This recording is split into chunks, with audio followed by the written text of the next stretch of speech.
Fordham women's basketball heads south to the banks of the James River for a midweek road test against the Richmond Spiders. The 8-6 Rams enter tonight's contest for the first time this season without their leading scorer, Alexis Black, who was injured in Fordham's home loss to St. Joe's. Coach Bridgette Mitchell will have to carefully game plan to extract the most offense possible from the rest of these Rams as they seek their first win in A10 play. The 12-4 Spiders are on a campaign to win a third straight regular season title and NCAA tournament appearance. Led by reigning A10 Player of the Year Maggie Dugan and reigning A10 Coach of the Year Aaron Russell, Richmond bounced back from a loss to URI in their most recent game with a 20-point road beatdown of St. Bonaventure. It's Wednesday night women's college hoops in the Commonwealth of Virginia. It's the Fordham Rams at the Richmond Spiders. It's Fordham women's basketball, and it's coming up next on WFUV Sports.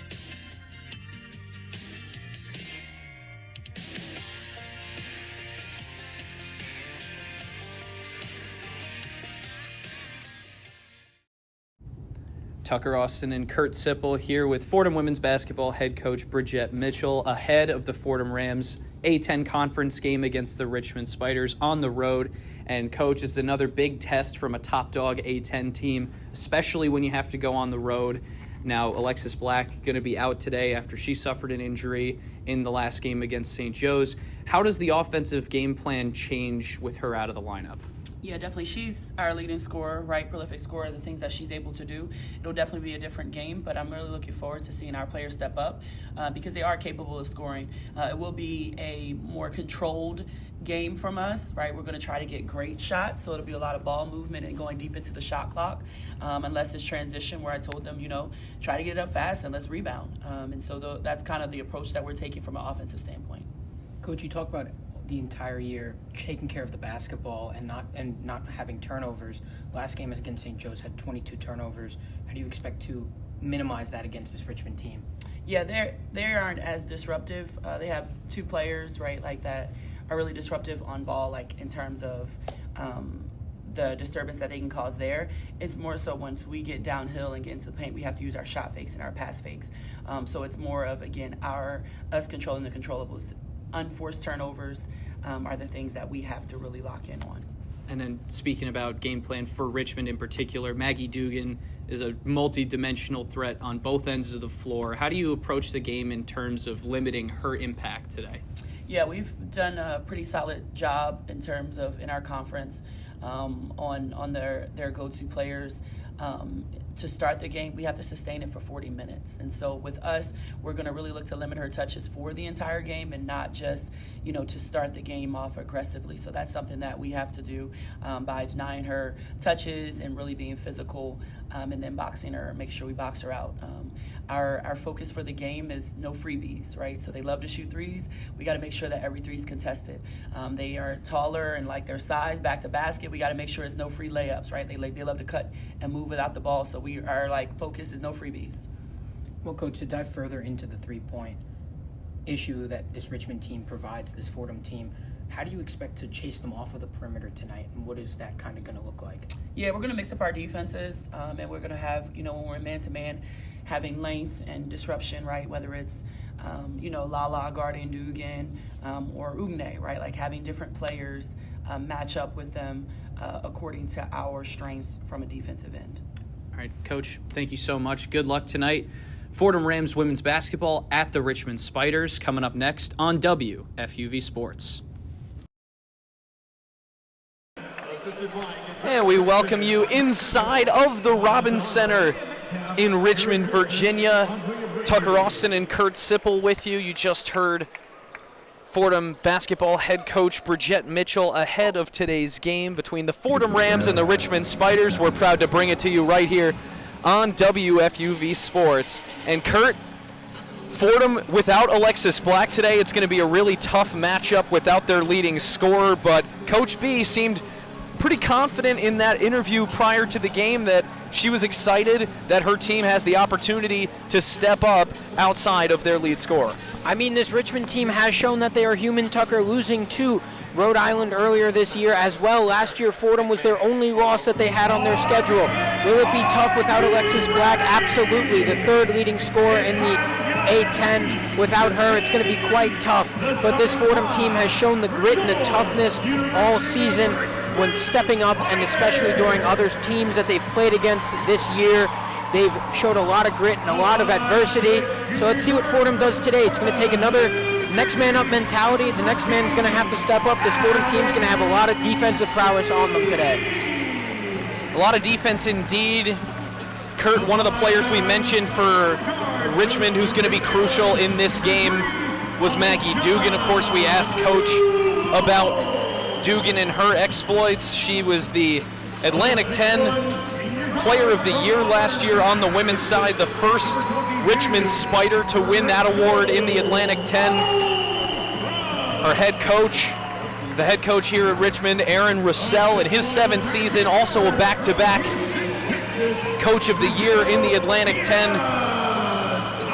Joining Dugan on the first team all-conference squad from last season was Rachel Ulstrom, who's also returning as a senior and having another great season. Curry, it just seems like this whole Richmond team is just perfectly constructed to go after a third consecutive regular season title in the Atlantic 10. 2 in a row Atlantic 10 titles. This team has returned 8 of their last players that they have. 4 new freshmen that are very tough indeed, and two transfers from very good schools, from SLU in-conference transfers, and Louisiana as well. But this Fordham team, it's pretty much brand new. It's kind of the opposite of what this Richmond team has been. Not many returners, a pretty brand new team. This Richmond team, almost all returners, and all have a lot of chemistry against them. But yet again, Fordham's just going to have to find a way to quell the three-headed monster that is Dugan, Ulstrom, and Sweeney. That is the core that this Richmond team runs out there, and the core that has given the A10 such a beating recently, because they have how good and how long they have been together, especially Dugan. The key to the game today is probably going to be trying to shut her down and dare one of those other 2 women to beat you. Indeed, Kurt, and that's what one of the things that Coach B was able to articulate to us pregame was that she really wants her team to get after Dugan and make somebody else beat him. At the same time, though, Coach B was also confident in Fordham's ability to limit the top players on the other teams that they've played in the Atlantic 10 so far, though not to the benefit of the Fordham Rams.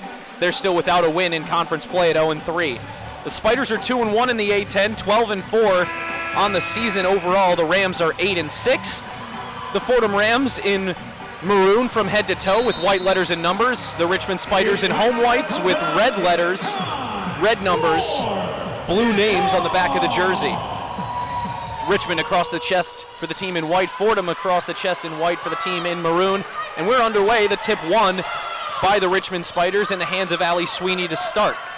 Now Newell over to Ulstrom, and now it's with Maggie Dugan. Back up top for Tiara Simon, pass inside, tipped away by Niankin, and here come the Rams on the break.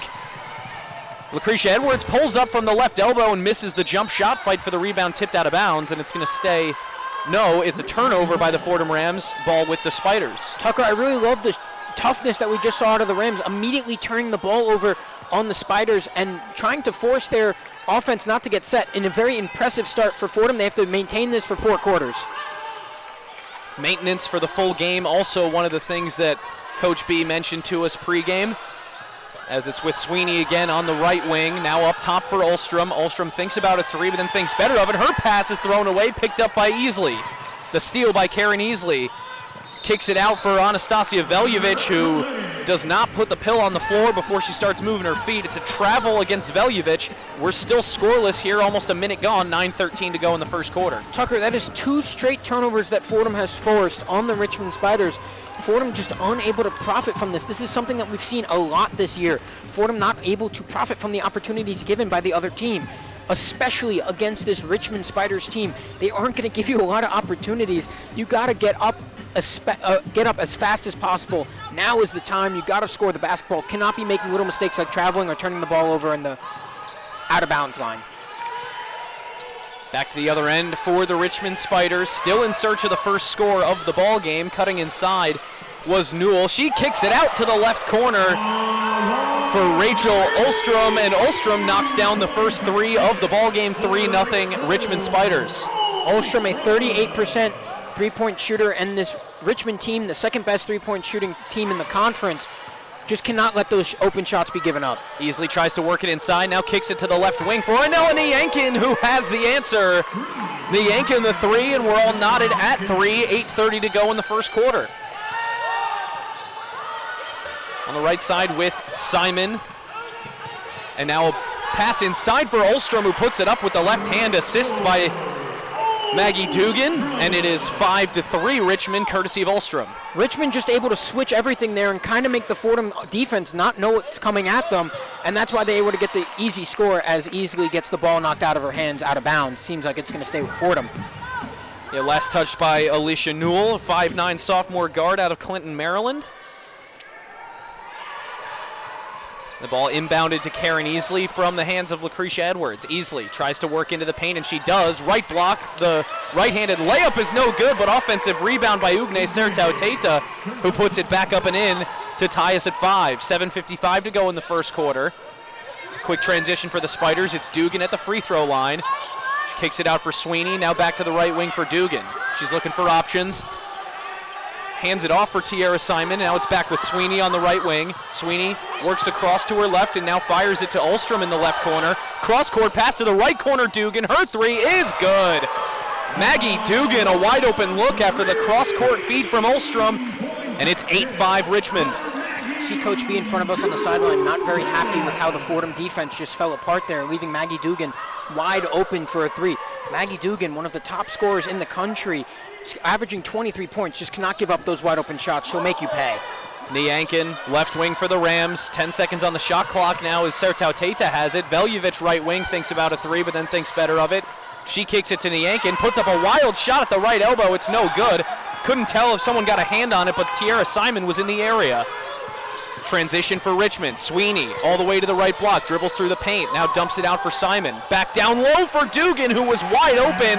Busted coverage underneath for the Fordham Rams. Dugan takes advantage. It's 10-5 Richmond. That was just a classic breakdown right there. Richmond pulled the gravity to the three-point line and left Dugan wide open in the paint, so an easy score for her. Saw that a couple times during the shoot-around earlier today, Kurt, with defenders leaving open players underneath. That ball tipped out of bounds, but it was last touched by the Fordham Rams, so it's another turnover on the other end early on in this ball game. 10-5 is the lead for the Richmond Spiders. 6:32 to go in the first quarter. Already with 5 of her team's 10, it's Maggie Dugan. The other 5 belong to fellow A10 first-team all-conference member Rachel Olstrom. Top of the key for Newell. Newell guarded by Easley. Pass to Dugan, poked away by Edwards. And it's recovered by Newell. Newell drives to the left block. Tries to go up with that left hand, but can't. It's tipped out of her hands. No foul, but it does go out of bounds, last touched by the Rams. Very good coverage by Fordham there. Able to just get a hand on the ball at every opportunity that Richmond puts it on the floor. That's what you need if you're Fordham, because you cannot allow Richmond any easy buckets. If you can throw a body in there as well, just make Richmond pay for every bucket that they have to shoot. Inbound to Olstrom on the right wing. Handoff for Sweeney, guarded by Tia Morgan. She gets it down low for Sam Dewey, who's now checked into the game. Past him, Maggie Dugan underneath, but well defended by Ornella Niankin, who swats it out of bounds. 1.7 on the shot clock and an inbound for Richmond. Ornella Niankin has been a standout transfer for the Fordham Rams this season. Great effort, 1.7 left on the shot clock. The inbound tries to get it to Dugan. Does Sweeney, but it's tipped away by Wilson Saltos. Rams in transition. Down low for Wilson Saltos. Through traffic, she lays it up with the left hand, and it's good. Fordham desperately needed 2, and it's 10-7. Lucretia Edwards makes big contact there with Alicia Newell. The pass came cross-court, intended for Newell. Edwards reached in there trying to grab the basketball, but went hip-to-hip with the 5'9" Newell. Tucker, that was great patience that we saw from Emma Wilson-Saltos. 3 men in the paint, and she was waited for them to make the jump, and then she made the jump and scored the basket. That's what you need, not trying to rush the bucket. Play your kind of game, and that's exactly what Emma Wilson-Saltos did, and that's what the Rams have to do if they want to win this game. Very calm and controlled, something that Coach B was looking for out of the Rams, and There's going to be a travel under the basket. Sam Dewey whistled for the moving feet this time. Dewey now checked into the game after a season-high 16 points in the last game for the Spiders at Bonaventure in just 21 minutes on 6 of 7 shooting from the floor. So Richmond looking for her to have some more impact in this game. Easily with it for the Rams, top of the key. She gets it to Niankin. Niankin's guarded by Dugan. She tries to toss it down low for Wilson Saltos, but it gets away from her. Olstrom picks it up, and now it's a transition for the Spiders. Dugan now back to the top of the key for Dugan again, who drives all the way into the lane and goes up with the left hand under the basket. Maggie Dugan lighting it up in this first quarter. And Fordham can't seem to stop one of, if not the best player in the Atlantic 10 this year in the women's side. Emma Wilson Saltos, right elbow, all the way into the paint. Tries to get it to go with her left hand, but can't. Rebounded by Richmond. Here comes Alicia Newell, top of the key, Maggie Dugan. Dugan finds Olstrom. Olstrom for Perschetti, top of the key now in the game. Now Dewey left corner. Her pass tipped. Dugan picks it up, left wing, cross court for Olstrom. Fakes the three and drives into the paint. Now Dugan has a look from the left wing. That's no good, off the back iron. Rebounded Tia Morgan. Great defensive possession by Fordham, not allowing Richmond any free looks. 4:26 to go in the first quarter. It's a 12-7 lead for the Richmond Spiders. Fordham with the basketball. Karen Easley, right corner, with Ornella Niankin for help. Now top of the key, Wilson Saltos. Edwards and Morgan out there as well. 8 seconds on the shot clock. A wild pass by Wilson Saltos trying to find Lucretia Edwards. It was a bit of a no-look feed, but it goes out of bounds. Another turnover by the Fordham Rams, and at 12-7, with 4:08 to go in this first quarter, we're going to step away for our first media timeout of the night. But once again, 12-7 the score. The Spiders lead by 5. Rams trying to work their way back into this one early with 4:08 to go in the first quarter. You're listening to Fordham Women's Basketball on WFUV Sports.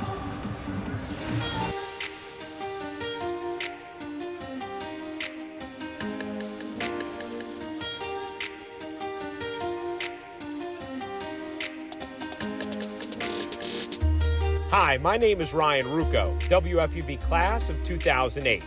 WFUV is your home for all things Fordham athletics, with live coverage of Fordham football, Fordham men's and women's basketball, in addition to our Saturday show, One-on-One. Stay right here on 90.7 FM for all things WFUV sports.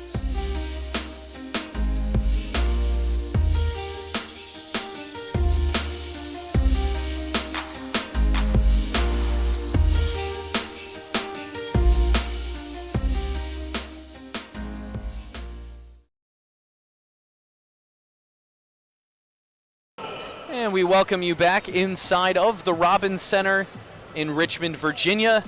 Tucker Austin and Kurt Sippel with you. We're just about a little over halfway through the first quarter of play between the Fordham Rams and the Richmond Spiders. Fordham, who defeated the Richmond Spiders at the Rose Hill Gym last season and was the only victor in A10 play against these Spiders. This year, though, it's the Richmond Spiders off to a fast early start, Kurt. Definitely Richmond's off to an early start, but this Fordham defense has really given them some issues. That's exactly what you saw against Rhode Island. Rhode Island, one of the best defensive teams in all of the A10, being very disruptive against Richmond and playing their style of tough defense that gets them through it. Fordham doing the exact same thing. We saw them against LaSalle doing this. LaSalle, one of the top schools in the A10 in steals. Fordham took that spot earlier today, but Fordham doing that well is stealing the basketball, forcing turnovers. Richmond currently up to 4, but yet again, Fordham's also up to 4. You cannot allow these turnovers to happen, especially when Richmond's giving you the ball and giving you the point to try and score some free points, some free buckets. And you're just not able to do that. This is another fast-paced basketball game. We've seen this all season for Fordham. Against LaSalle, another fast-paced basketball game. It started out in the beginning of the year against Adelphi, a D2 opponent. They ran really fast as well. So Fordham has great legs and great athletics for this, but they just need to make sure that they get this through and take the shots that they like the most. And Kurt, interestingly enough, Fordham kind of had the objective coming in. Obviously, without Alexis Black available today, She's the lead scorer for the Fordham Rams, ranks in the top 5 in plenty of categories in the Atlantic 10. Not having her is a huge impact, but because they lack Alexis Black in this game, the Rams have been trying to focus on the best players over there for the Richmond Spiders, but it's Ulstrom and Dugan, the best 2 scorers, who have all 12 of the Spiders' points between the 2 of them. Back to the start of play again. It's down low for Dewey, who makes the right-handed layup. Sam Dewey, her first points of the evening, and it's 14-7, Richmond in front by 7. Sam Dewey, the signature Richmond 6-man. Last year, all 32 games come off the bench. She's another one that can get hot very fast for these Spiders. Tia Morgan going to drive to the left block, but she is blocked inside by Dugan. Rebounded by Wilson Saltos, but her layup's no good. Now a full defensive rebound by Dugan and a reset offense for the Spiders. Down low, Sam Dewey, guarded by Wilson Saltos. She steps through the lane, but can't get it to go with the reverse layup. Rebound Fordham. That's some good presence by Emma Wilson Saltos there, standing in the lane and keeping her hands up the entire time. Dewey not able to get a clean shot off. Mason Hill into the game for the Rams now, out there with Morgan, Kayla Berry, Wilson Saltos, and Karen Easley. Saltos at the free throw line, guarded by Dewey. Trying to find some space, flips it up with the right hand, but it rims out. Rebound from the Richmond Spiders. Driving in, it's Newell. Dugan, right wing. Finds Newell again, top of the key. She's guarded by Karen Easley. Gets it to Dewey in the left corner. Now cross court for Dugan, nearly stolen by Hill, but Dugan does come down with it. Ava Perschetti with it now on the right wing, guarded by Hill. Ulstrom top of the key. Dugan left wing. Now Dewey in the left corner. Steps into the lane. Layup no good. Rebound Karen Easley, pressured by Perschetti. Easley goes coast to coast, and the teardrop from the free throw line is good. The freshman Karen Easley showing poise on the offensive end. 14-9. A quick transition to the other way, though. Newell tries to get to the basket but can't. Dugan has way too wide open of a 3 on the right wing, but misses it off the front of the rim. Rare miss by Dugan, especially on a wide open 3. Not something that you can give up from her to her often. His pace is exhausting as the pass by the Fordham Rams on the other end is intercepted by the Spiders, and now in transition it's Newell. Newell flips one up from the top of the paint, but it's no good. Rebound easily, and now here come the Fordham Rams, other direction. 1:45 to go in the first quarter. Mason Hill all the way to the right block, goes up and underneath on Maggie Dugan and gets the 2 to go. It's a 3-point game. Mason Hill off the bottom of the backboard under her defender. What an impressive shot by Mason Hill. Fordham within 3. 14-11, and there's a steal in the paint by Karen Easley. Here she comes the other direction. 1 to beat, it's Dugan. Soft touch right hand, no good. Rebounded by Ulstrom. Just a little bit too much off the glass by Easley, but a great steal by the freshman. Standout all year from the freshman from Philadelphia. 1:12 to go. Toss down inside for Dugan, and it gets away from her. Hill picks it up. A collision underneath the basket. Dugan and Barry still trying to peel themselves off the floor. Tia Morgan scores at the other end. But between Dugan and Barry, it looks like Kayla Barry is the slightly healthier of the 2, although Dugan also looks to shake things off now. Too much resilience for a player who won Women's Player of the Year last year in the A-10. Dugan works into the paint, finds Ulstrom in the left corner. That 3 is no good. Attempted rebound by Perschetti, but it's tipped out of bounds by Mason Hill. But just like that, Kurt, Fordham finds themselves now in a 1-point game, and Richmond sweating a bit in this first quarter. 38.9 to go. I'm not sure if Richmond really expected how good Fordham has been defensively all season, really talking to each other. That's something that we've heard Coach B talk about a lot this season, talking to each other and making sure that you know where your man is on the court. They've been doing that really well this season. Inbound from Sweeney finds Ulstrom, left wing, guarded by Anastasia Veljevich. Sweeney, top of the key now, and that's going to be an offensive foul against Tierra Simon, the transfer from St. Louis. She made the move in conference from SLU to Richmond, but finds herself picking up an offensive foul and giving Fordham the basketball here with a chance to take the lead on what could be the last possession of the first quarter. Morgan has it on the Spider logo, slowing things down, guarded by Allie Sweeney. Morgan finds Niankin. Niankin tries to work through the right side, finds the corner. It's Mason Hill for 3, and the Rams have the lead. 16-14, 7 seconds to go. Sweeney finds Dugan, back to Sweeney. Sweeney tries to get it into the corner. 0.2 seconds, the shot up and no good from Simon, and the Rams take the lead into the end of the first quarter. Kurt, what a response in the back end of that opening frame. The Rams up 16-14 on the defending regular season A-10 champions, the Richmond Spiders. Fordham on a 9-0 run, made 4 of their last 5 field goals. This Fordham Rams squad has shown why they belong on this court with the Richmond Spiders this season, playing their brand of defense, turning over Richmond quite a lot. Right now, 7 turnovers for the Richmond Spiders, and Fordham off the fast break with 8 fast break points to Richmond 0. Fordham is scoring fast and making Richmond pay for their little mistakes that they don't really know that they were going to throw an extra man at them or really do all of these other things that Fordham has done that have helped them quite a lot in this game. So this has been a great first quarter for Fordham, quite a response from this Fordham Rams team, and a great response especially with one of your captains out, Alexis Black. Fordham, 7 of 15 from the floor, 2 of 2 to start from beyond the arc after a quarter of play, 16-14, the lead for the Fordham Rams over the Richmond Spiders. Will be back with the start of the second quarter of play after this on WFUV Sports.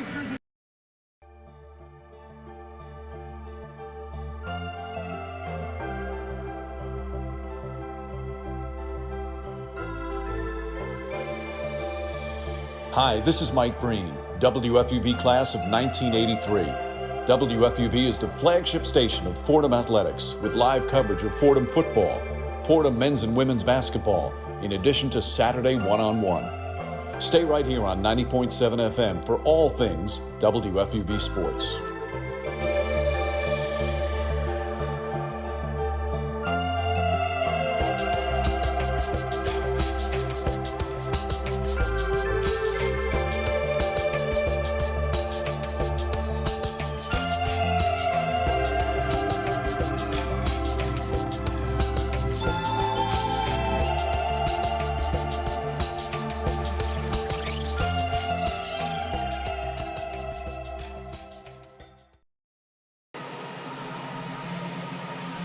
And we welcome you back inside the Robins Center in Richmond, Virginia. Tucker Austin and Kurt Sippel with you as the Fordham Rams lead the Richmond Spiders 16-14 at the end of a quarter of play. Kurt, this has been one of the faster and really one of the more fun quarters for the Fordham Rams all season, and they don't even have their lead scorer with them for this midweek matchup with the reigning A-10 regular season champions. You know, Tucker, it would actually be kind of scary to see what it would be like if Alexis Black was on the court with Fordham today. The amount of scoring that she supplies to this team, but the Fordham Rams really showing a very big step up so far and spreading out the ball a lot more. But also an interesting stat, every single starter out of Richmond has had at least 1 turnover in that first quarter of play. That's not something that you normally see from a team that last game, they only had 8. And now they've already matched that total, almost matched that total with 7. This Fordham Rams team has done a great job at turning over a team that is usually an expert at handling the basketball. So that's just an impressive move for the Fordham Rams and exactly what you want to see if you're Coach B. Coach B spoke about a controlled game, getting the rebounds that Fordham knows they can get and turning the turnover ratio, or the turnover margin rather, against this Richmond team. Fordham with a positive turnover margin. Richmond actually has a barely negative margin in terms of the turnovers. Knowing that she'll receive the contact and jumping up at the right time where her man will gain the foul. Another good thing that for Fordham is that Tier Simon is already in 2 fouls. So if you keep kind of trying to get the foul shot from her, the fouls off of her, the SLU transfer that has played a very big role in the A-10, and Fordham knows her well, will be out of this game and on the bench. Foul trouble could be interesting as this game goes on. Precious Omashola good for both of her free throws. She was 8 of 17 from the stripe to start the season, but makes the first 2 tonight. A full court press from the Rams, broken though by Richmond after some struggle. Now it's at the right wing for Ulstrom. Ulstrom finds a defender at the right block. Rain Wright has an open look from the left wing, doesn't take it, but then finds Ulstrom on the opposite side. Rachel Ulstrom stops the bleeding with a right wing three. 18-17, the lead for Fordham. Listen, you don't love it if you're Fordham, but yet again, you're forcing Richmond to get down in the clock and bleed their shot clock pretty much dry. So that's something that's very good for the Fordham Rams on that defensive possession. Tia Morgan works around an Omashola screen. Now fires it left corner for Veljovic, just out of the reach of Ulstrom. Omashola has it, finds Tia Morgan, right wing, drills the three. 21-17 Fordham, 8:42 to go in the second quarter. Tia Morgan's first three of the game, and that was nails for Fordham to gain back the lead, 21-17 Fordham Rams. Fordham usually struggles to start from three, but they've been hot out of the gates in this one. Passing the interior for Ulstrom, poked away and stolen by Niankin. Turnover forced by the Fordham Rams. Now it's Mason Hill at the top of the key. Veljovic gonna pull from the right wing. That's no good. Off the glass, then the rim. Offensive rebound, Tia Morgan. Reset the shot clock. Mason Hill right wing. Top of the key, it's Tia Morgan. Morgan guarded by Sweeney. Now Veljovic guarded by Dugan. Veljovic, 8 seconds on the shot clock. Tries to drive to the right block. Back up top. Niankin, step back, a three. Over, Ulstrom is no good. Right of the rim, off the backboard. Rebounded by Dugan. She's gonna push the pace. Dugan coast to coast. Nice and easy with the left hand. She hits the floor, but scores the two, 21-19. A quick transition by the Rams. Mason Hill's layup's no good. Rebound, Ornella Niankin, too strong. Rebound Richmond. That last play, Maggie Dugan knew that she only had one man to beat and was confident in that and just took the ball right up to the rack. Fordham just gave her a free possession, in my opinion. 21-19, Dugan with the basketball, left wing, 7:25 to go in the second quarter. It's Ulstrom. Now right corner, Sweeney three, no good. Off the far iron and rebounded by Omashola. Fordham's really getting bailed out on these missed threes, Kurt. Yet again, Fordham collapsing on that three-point possession there and not able to get the best position block off of that off the three-point line. Need to improve there. They will not keep missing threes like that all game. Mason Hill, now top of the key, Niankin, finds a cutting Veljovic. She gets it to Omashola, but she's fouled underneath. I don't know how I feel about a foul call there, Tucker. It felt like a little more of a push than a travel. I felt like thought they would call a foul underneath. It's actually a turnover, a travel by Veljovic, her second of the game, although it looked like there was some contact underneath. I saw the ref with the travel sign, but that doesn't really look like much of a travel, in my opinion at least, but I guess that's what the refs are seeing so far. Either way, another turnover by the Fordham Rams, the 6th of the game to Richmond's 8. Keep the turnover margin at least 2 below Richmond, and you have a very good chance in this game. You get those extra possessions like I've been harping on all game. Dugan, left wing, cross-court pass for Dewey. She's going to pull a three, and she hits it off the glass from the right corner. The bank Sam Dewey. The bank is wide open in Richmond, Virginia at 6:30 at night. Spiders have the lead, 22-21. 6:25 to go in this first half. Pass to Mason Hill is tipped out of bounds, but it's last touched by Hill. Rachel Ulstrom immediately pointing towards the offensive end for the Spiders, and the referee gives her the call. This is going to be quite the test for the Fordham Rams, Tucker. Right when the Spiders punch you in the mouth, you're going to have to figure out a way to come back, and this is what Fordham has to do. They haven't scored in the last 2 minutes and 27 seconds. They're going to have to figure out a way to set their offense and stay calm. Right corner, it's Dewey. Dewey finds Ulstrom, now Sweeney. Sweeney working around the arc. Now finds Ulstrom left wing. She drives to the left block. Right-handed layup is good off the glass. Ulstrom pads the Richmond lead, 24-21. Just under 6 minutes, 5:50 to go in the second quarter. 6'1" Ulstrom loves that matchup on a 5'5" Karen Easley, just puts the ball right over her. Edwards with it for the Rams. Now Karen Easley. Easley has Wilson Saltos for help. She's going to put up another teardrop. That's no good. Rebounded by Dugan. Here comes Sweeney, guarded by Karen Easley with some help. Gets it to the right wing for Rain Wright. Right, cross court, Dewey. Left corner three this time is pure.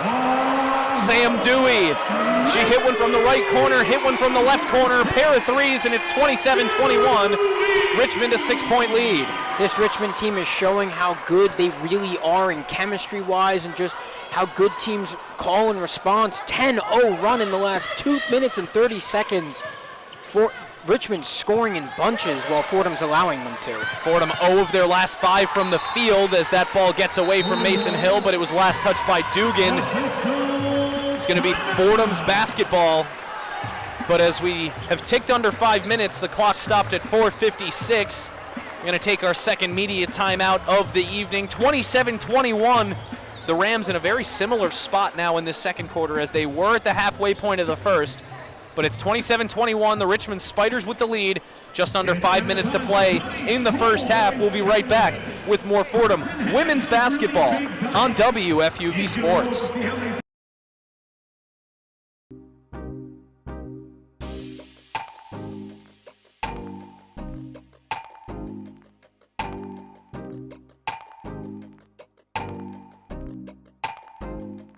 Hi, this is Michael Kay, WFUV class of 1982. WFUV is your home for all things Fordham athletics, with live coverage of Fordham football, Fordham men's and women's basketball, in addition to our Saturday show, One on One. Stay right here on 90.7 FM for all things WFUV sports.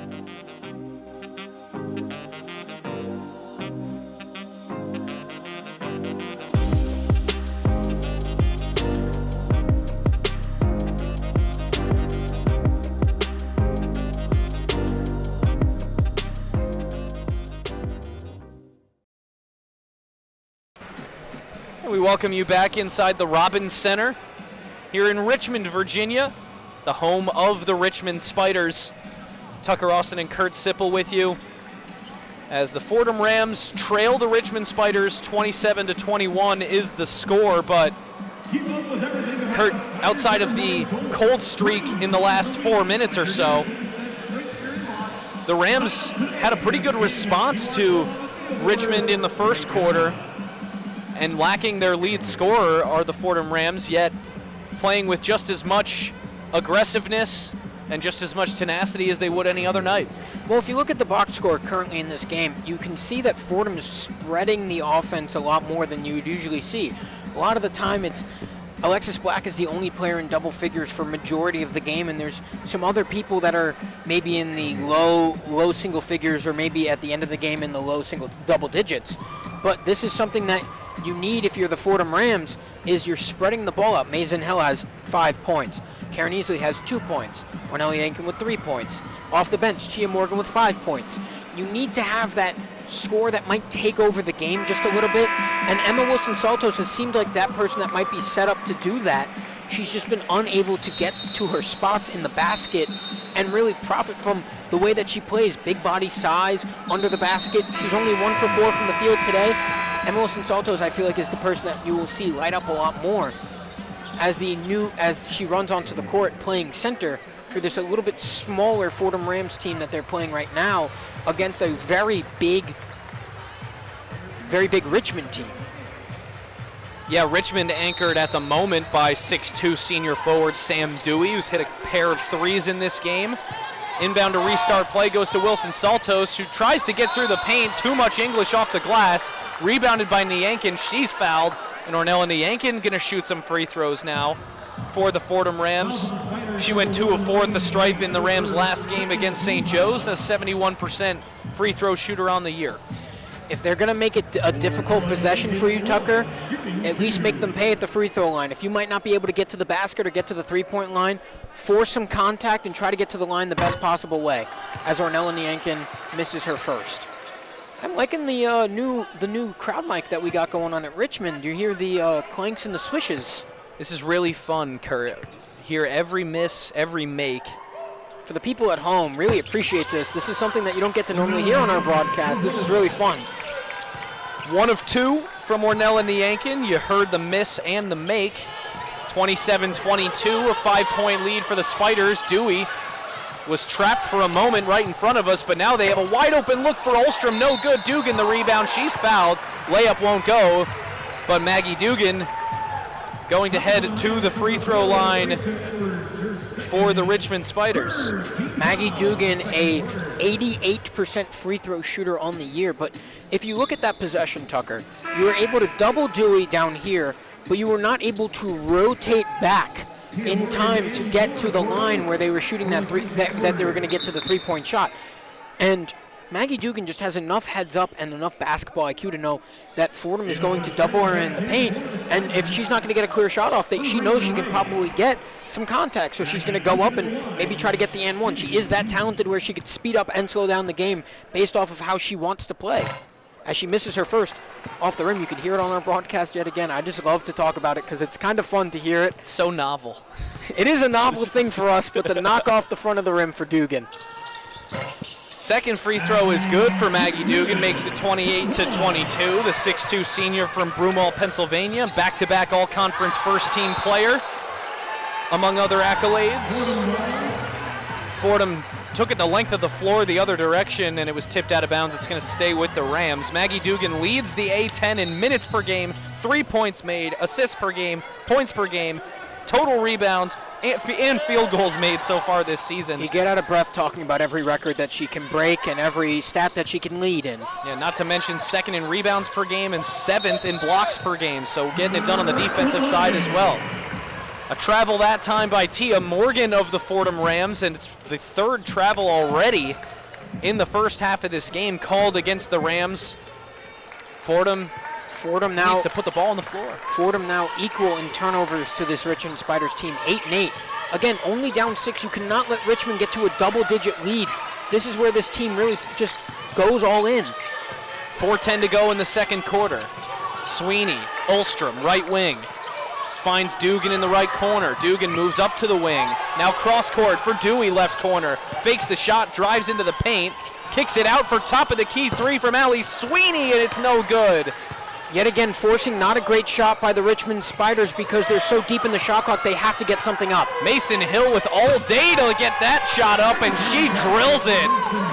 Hill, the left corner three, and it's 28-25. Don't look now, the Rams working their way back into this one. Mason Hill now with the leading score on the team with 7. A pass inside to Dewey. She gets her defender to jump. It was Ornella Niankin. Nice move by Sam Dewey under the basket.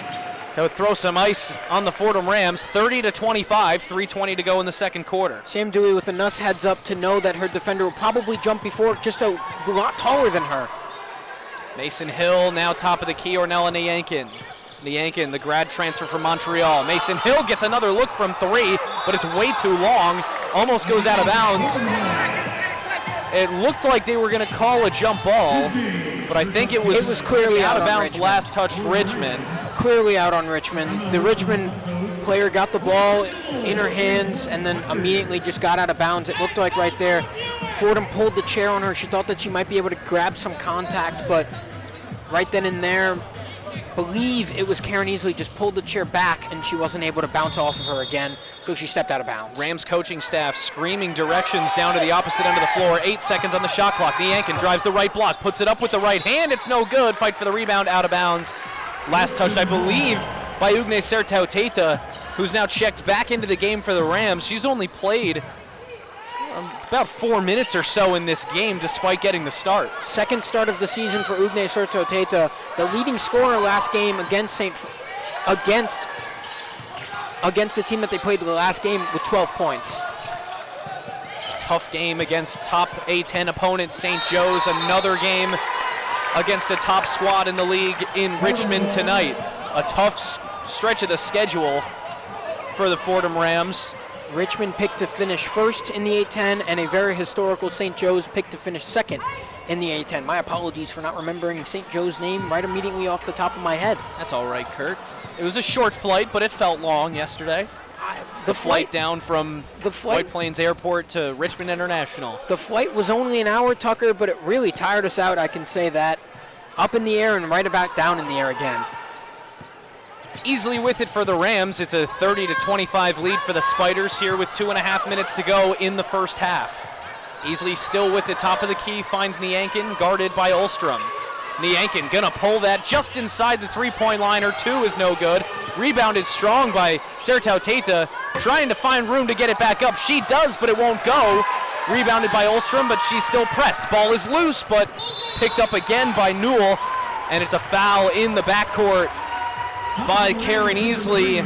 Looks a little disappointed in the call, but Easley, usually known for her pestilence on either end of the floor on defense. Karen Easley is 5'5", but she could play like she's as tall as the tallest member on the court, just how good she plays defense and is very pesky on defense against these Richmond Spiders. Top of the key, Ulstrom. Right wing, Perschetti. Now Maggie Dugan looking for an option over Sertau Tata. Pass inside, tipped away by Morgan, and it was stolen for a moment, but they're going to call the jump ball as Alicia Newell dove in there to get her hands on it. Possession arrow towards Richmond. The Spiders. We don't have the possession arrow like in the Rose Hill Gym, Tucker. The possession arrow is on us, on our table right in front of us. Possession arrow on the same side of the floor as we are. So we have to wait for the referee call. I can see a little bit of the light in the back of that thing. Usually I love doing the point when you get the ball back, because that's a really fun, excitement. That way it's going. Allie Sweeney to inbound for Richmond. She does, but a whistle. What's the call? And they are going to call Kayla Berry for a foul under the basket, and it's just going to switch sides. Another baseline inbound on the way from Allie Sweeney. Fordham's been very good keeping the foul calls to a minimum today, up to 4, but just 2 right there in the last 2 minutes for Fordham, allowing Richmond to just set their offense yet again. Sweeney looking for an option. Just going to toss it way into the back for Alicia Newell. 15 seconds on the shot clock here.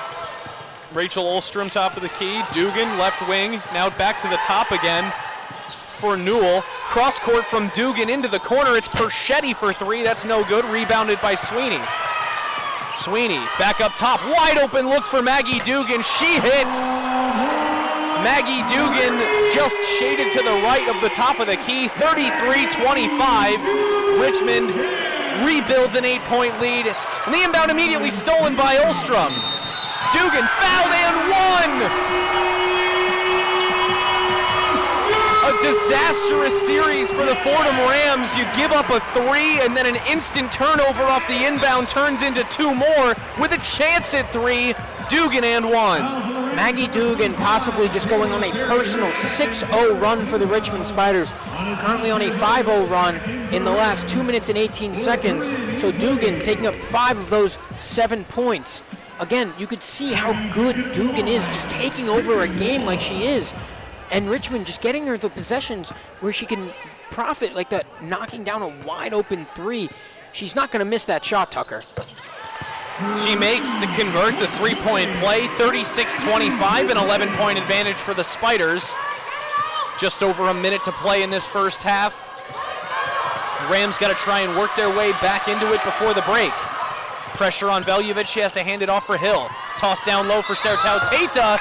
Up with the rebound. It's no good, but fouled on the shot. Sertau Tata to the free throw line.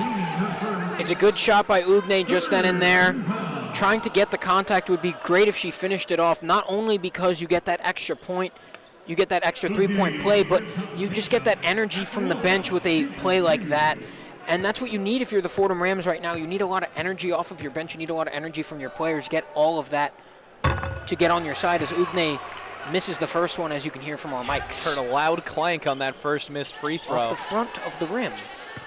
There's a good 100, maybe pushing 200 people in the gym here today, so when they get quiet during free throws, you can hear pretty much everything. Second one misses as well, an 0-for-2 trip for Ugne Sertau Tata. Fight for it in the corner as it gets away from Niankin. She tries to plead her case to the referee, but it's Richmond's ball. Good fight by Arnell Niankin, not allowing Richmond to just get a free rebound after that shot, but Richmond just call and response. After Fordham goes up with a lead with 54 seconds on the clock, they are up by over 11.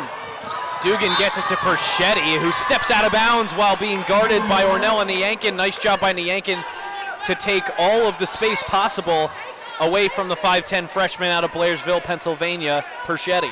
Great job by Arnella Niankin, not allowing Richmond to get up the court like in the pace that she wants. Sam Dewey checks right back in for this Richmond Spiders squad for some extra height and defense against this Fordham Rams team with 51 seconds on the clock. Yeah, Perschetti takes a seat. Head coach Aaron Russell brings Sam Dewey back in the game for the end of the first half. 50 seconds to go, just about 2 shot clocks left. As Hill goes down, has to tip it back to Tia Morgan after she tripped over Ulstrom away from the ball. Pass to the right wing for Veljovic. Down low for Sertau Tata, who's fouled from behind by Dewey. the battle between Dewey at 6'2" and Sertau Teita at 6'1", the junior for Fordham versus the senior for Richmond, and this time it's a foul against Dewey. Inbound from Morgan, 37 on the game clock, 20 on the shot clock. Morgan looking for an option, has to go up top for Niankin. She's guarded by Dugan with help. Right wing, it's Mason Hill. Hill to the right elbow, spins and puts up a jump shot, no good. Rebound, Niankin, she kisses it off the glass.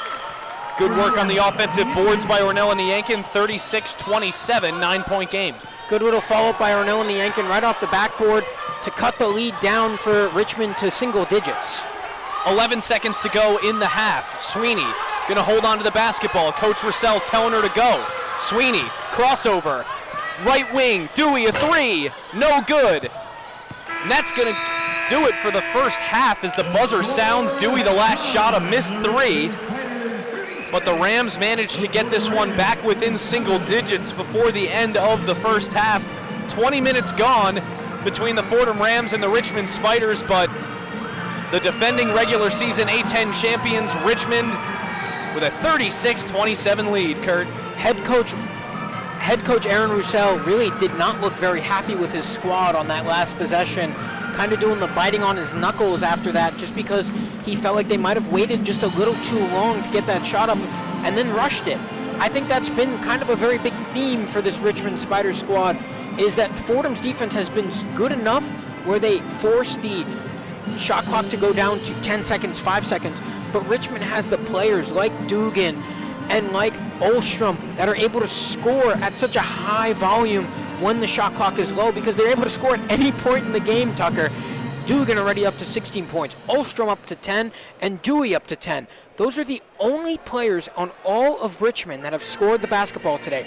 Three members of the team, and like I said before, you got to shut down the three-headed monster, and now it's a different three-headed monster because Dewey has played such a big role for this Richmond team. So if you're Fordham right now, you got to try to shut down Dugan, which is a very tall task, but they were able to do it in the first quarter a lot better than they have in the second quarter. But yet again, you can see how difficult it is because of how good other members of this team, like R. Dewey, who just comes off the bench for Richmond. So that's how strong this team is in the A-10 and why they've gone back-to-back in the A-10 tournament, winning these titles because of their strength and because of how good this roster has been for so long.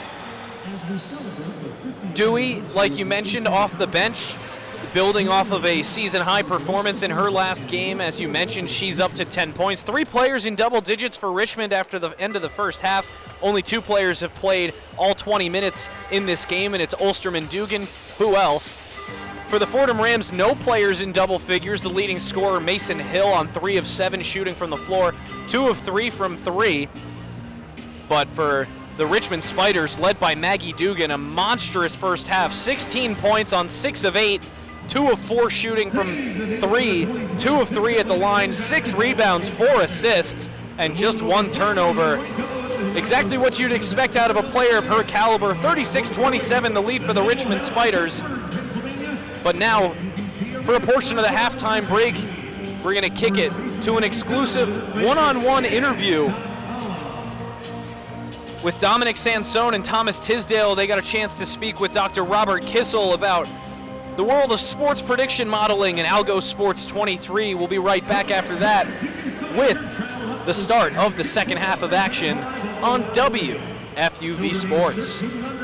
Welcome back to One-on-One. I'm Thomas Tisdale, joined alongside by Dominic Sansone, and we have a very special guest with us today. We have Dr. Robert Kissel, who's a finance professor at the Gabelli School of Business here at Fordham. And before he came to Fordham, he had a very successful Wall Street career at JP Morgan and UBS. But the reason we have him on today isn't necessarily for his finance expertise, but it's because he runs a sports prediction and ranking model as well as an app called Algo Sports 23. And I'll let him explain it a little bit more in detail, but in essence, it's a very complicated computer model which predicts college football and NFL, but I also hear you're looking to expand to other sports as well.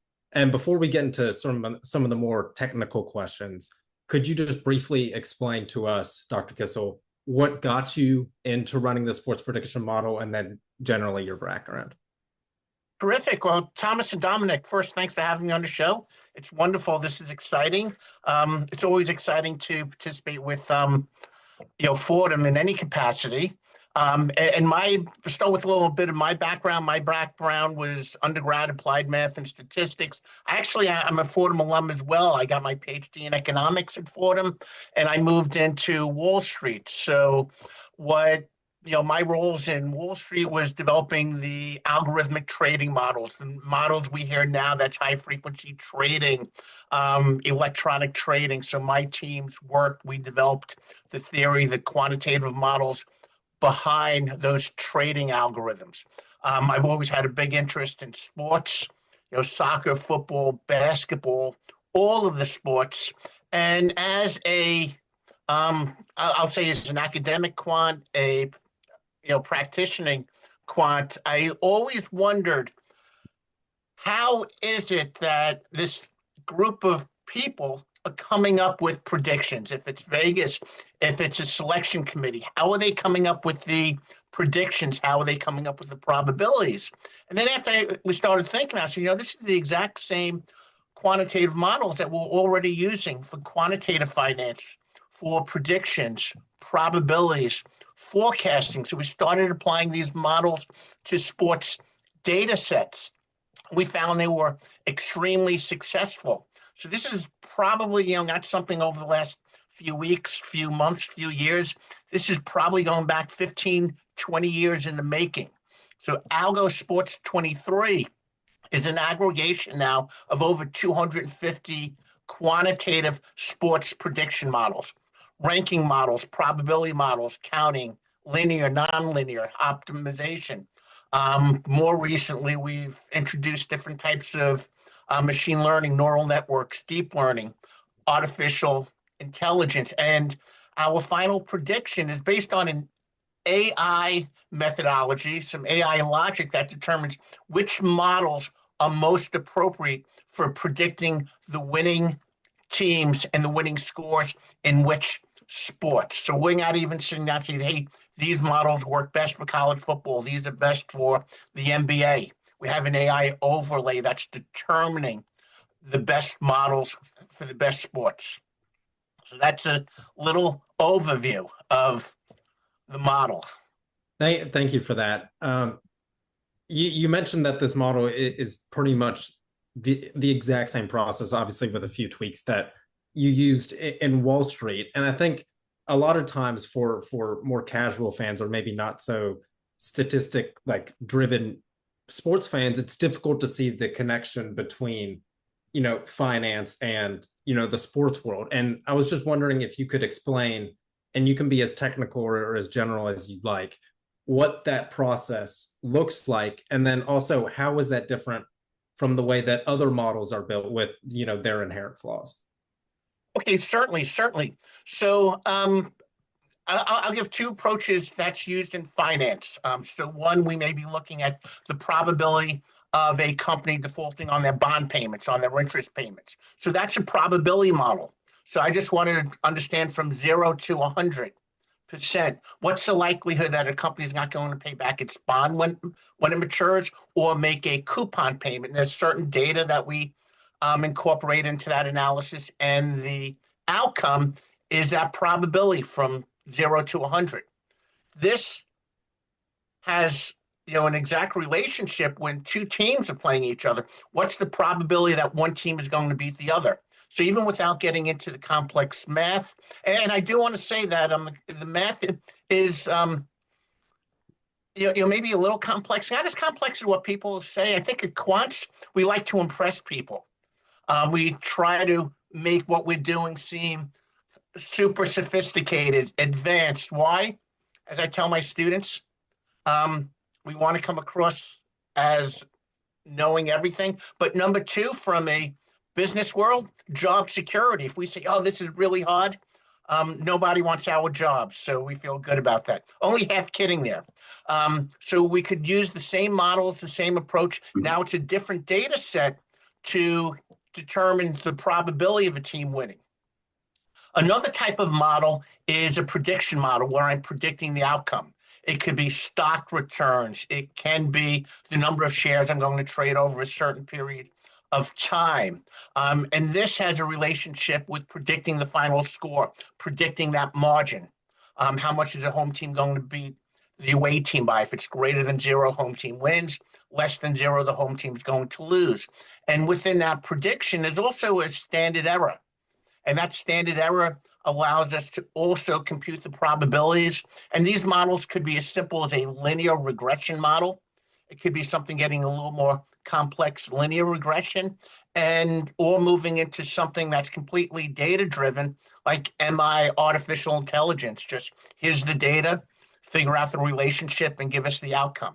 So some of the models are really, straightforward, simple on the surface, but what we're doing is calculating, estimating the probability of one team winning and what that score is likely to be. And we've been extremely successful with the models over the years. Perfect. Dr. Kissel, I got a couple questions for you.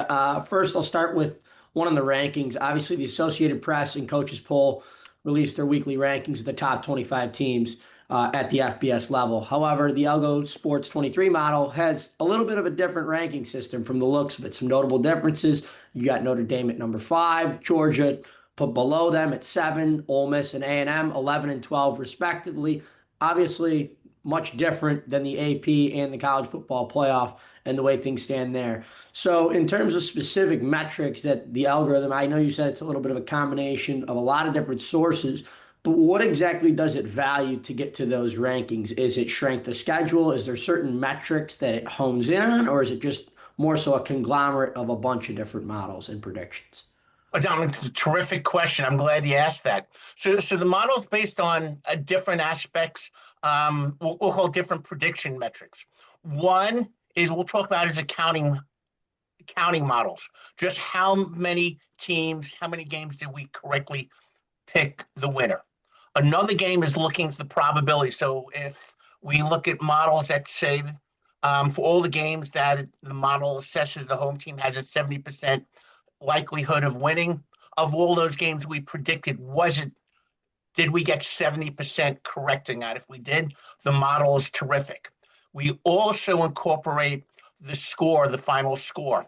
What should the team win by? So if we say they win by 7, they win by 9. Okay, off by 2.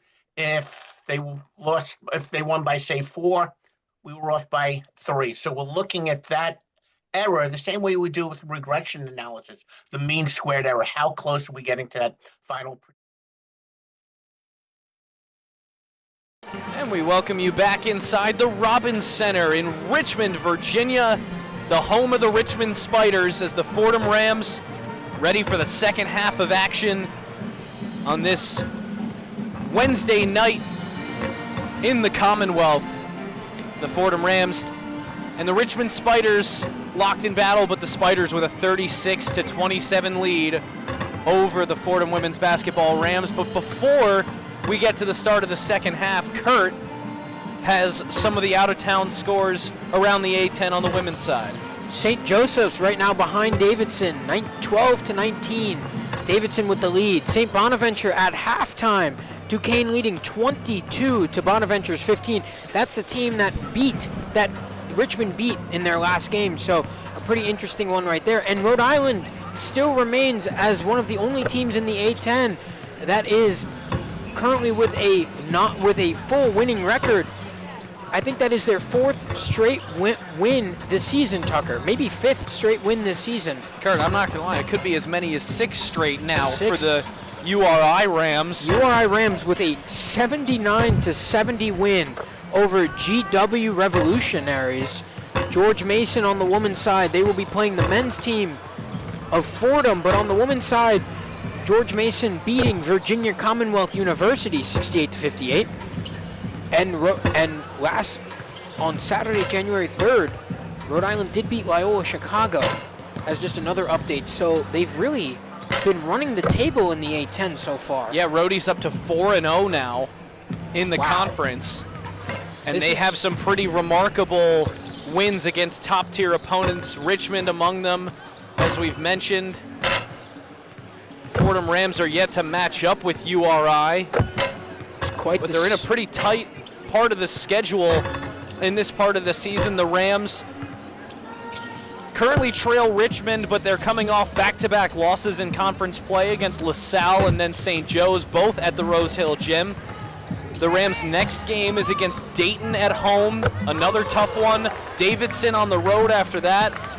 Then St. Bonaventure and St. Louis, both at home before a road trip to George Washington and VCU. It's a very, very tough run of the schedule. That Rhode Island team probably going to give St. Joe's and Richmond and the other top dogs in the A-10 a pretty good run for their money this year. Rhode Island has a win this year over number 16 at the time, NC State. Among some other notable. Talk about iron sharpening iron, Tucker. This schedule from Rhode Island was something I really was not expecting to see. You could see a loss against Rutgers. They only lost that game. It was very close, 68-63. A win against NC State. That had to be something that was quite impressive. A loss against Princeton, but then you clap back against one of the top A-10 teams in the country at St. Joseph's, and you win against Providence, a Big East school, and then you're just running the table when it comes to the A-10. And this is a team in Rhode Island that was picked to finish 8th. And Fordham picked to finish 9th. You should mention that Davidson game, too, that you mentioned, Kurt, because that was an incredibly low-scoring affair. Did you say 22-15 at halftime? Yes. That's ridiculously low-scoring between the Duquesne Dukes and the St. Bonaventure Bonnies. So there's some really great competition in the A-10 this year, and we've heard Coach B talk about it before, that really any team can win it all, and she's really confident in this Fordham Rams team being able to win it all. And the type of performance that we've seen, to transfer back over to what we're watching right now, against this Richmond team without Alexis Black, their third best scorer in the country, has really been quite impressive. So with Alexis Black, I can only imagine what kind of game that the Fordham Rams can run against this Richmond team, just able to elevate their scoring even more as Richmond takes the ball out for the first possession of the game. Maggie Dugan with it for the Spiders as we're underway here in the second half. Newell finds Dugan, long cross-court bomb from Dugan, finds Ulstrom. Now it's back up top for Newell. Newell finds a wide-open look for Tiara Simon in the left wing. She hits as it toilet bowls in through the rim. A big opening three for Richmond, and it's 39-27 Spiders. Fordham coming the other way. Veljevic with it, top of the key. Has Sertauteta with her. Veljevic kicks it out for Niankin. She's guarded by Dugan. Niankin is going to be whistled for an offensive foul, a push-off against Maggie Dugan, trying to find some space for the jumper, but it's an instant turnover on the first possession by the Fordham Rams. By the other side, finds Dugan with space. Now Sweeney, left corner, the three is good! Allie Sweeney, the 5'6" junior from Sparta, New Jersey, out of Sparta High School, drills the three, makes it 44-27 Richmond. The second wide open three Fordham has given up this half. Easily works her way through the paint. Now finds Veljevic, top of the key. She gets it to Lucretia Edwards, pass inside, punched away by Ulstrom, and it's stolen before it gets to Easley. A wide open look for two from Newell. Timeout Fordham Rams, an immediate run out of halftime from Richmond, showing why they are seeking a third straight regular season title in the conference. 3 of 3 from the field for Richmond opening this half. It's just, this is the type of thing where Fordham came out with so much energy, Tucker, in the first half that now they lack against this Richmond team, and Richmond showing that they can turn it on whenever they want, and they're turning it on right now, almost jumping out to a 20-point lead over Fordham. And this is just not something that you like if you're Fordham. You show such good energy, and then just it fizzles out. Coach B, I know, tries to light a fire under her players every single time that they go out, but you got to be able to beat your man down the floor. Make sure that you're rotating on the three ball. These are just things that Fordham has practiced all year and they've seen all year, and right now just making careless mistakes in effort. The timeout from Coach Bridgette Mitchell. She wants to try and calm some things down, but like you mentioned, Kurt, Fordham was trailing 9 at the halftime break. They're now down by 19. 46-27, the lead for the Richmond Spiders. We'll be right back with more third quarter action of Fordham women's basketball on WFUV Sports.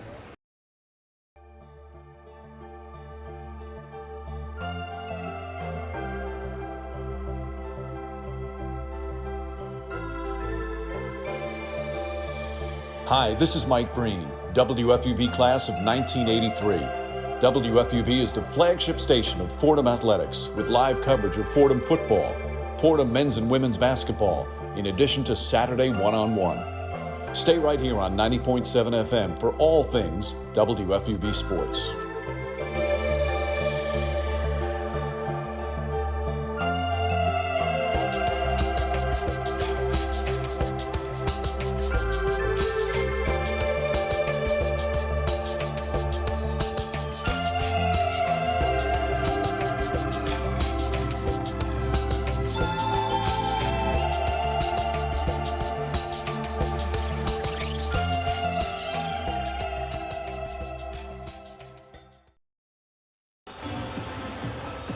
And we welcome you back inside the Robins Center in Richmond, Virginia, where the Richmond Spiders just opened up their largest lead of the evening against the Fordham Rams. 46-27 is the advantage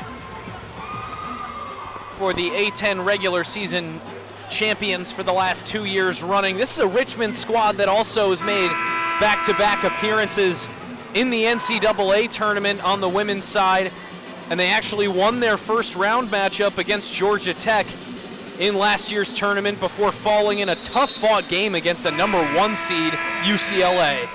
Shows you how good this Richmond Spiders squad is built, how good this squad has been over the last few years, winning the A10 twice, but yet again, Richmond able to play a full 40 minutes of basketball, as we can see right now, being able to punch right back up at Fordham. Fordham just unable to do that. Easily drives on Olstrom and finds the bottom of the hoop with the right-handed layup. Big two for the Rams, 46-29. They finally broke the streak to start the second half. And there's nearly a turnover forced by the Rams, but breaking the press is Sweeney to Dugan. Right corner three, Olstrom no good, off front rim. There's a foul on the floor away from the basketball as Newell hits the turf, hits the floor rather. It's going to be a foul, I believe, against Karen Easley here. It is a foul against Karen Easley. Refs holding up the number 3. But that's something where Fordham can't afford the foul there. They could have went on a run and scored yet again and cut the lead down. That's something that Fordham just could not afford. And it's going to be a 3-second violation against Allie Sweeney. That's a great defensive possession on Fordham, not allowing Richmond to get the ball in, and now getting an extra possession. They just have to score here. An inbounds time violation by Allie Sweeney. She couldn't find an option in time. A quick three on the other end for Lucretia Edwards is no good, rebounded by Maggie Dugan. Fordham would like to see Edwards get hot in this one to try and close that deficit. 7 minutes to play in the third quarter. Sweeney drives to the right elbow and then kicks it back out for Newell. Newell finds Tiara Simon. Simon pass inside for Olstrom, who gets another open lane to cut through on the left block. Olstrom puts another layup down. It's 48-29. A couple of changes getting ready for the Fordham Rams. The defense just collapsing because of just how good Richmond is at spreading the ball out. And an open look on the other end for the Rams. Niankin finds Sertau Tata with a lane under the basket. Her two is good, 48-31. Full court press by the Rams. Simon, top of the key, trying to get through. She gives it off for Newell, who goes straight to the hoop. Streaking through the paint. Alicia Newell with her first two, 50-31. That's just a tough bucket by Newell. Able to body off a Fordham defender and just put it right up. Niankin tosses it down low for Sertau Tata. Her layup is no good, rebounded by Dugan. Sertau Tata slow to get up, trying not to put weight on that right knee. Other end, layup no good by Newell, foul. It's Niankin picking up the foul. Sertau Teita still looks shaken up in front of the bench here.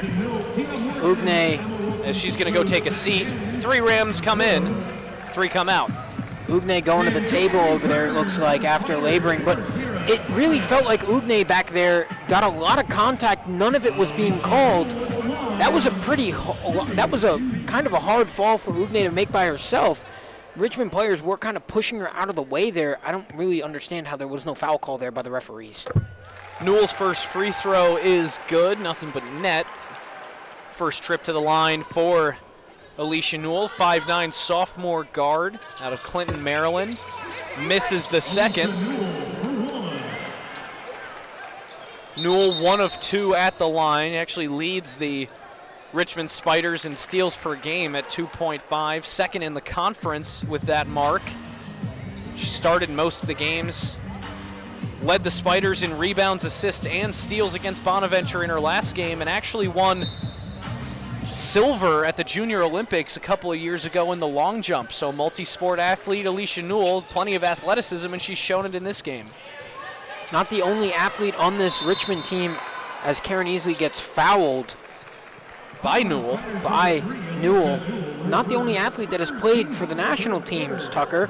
Olstrom is a champion in USA 3-on-3 basketball.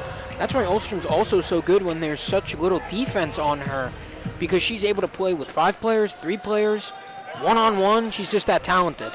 Dugan yet to score in this second half. Olstrom has already picked up where she left off in the first half. She's got 14 in the game now. Morgan, cross-court pass for Niankin. Niankin drives the lane, and she is fouled. Olstrom and Dewey in the area. Believe it's going to be against Dewey.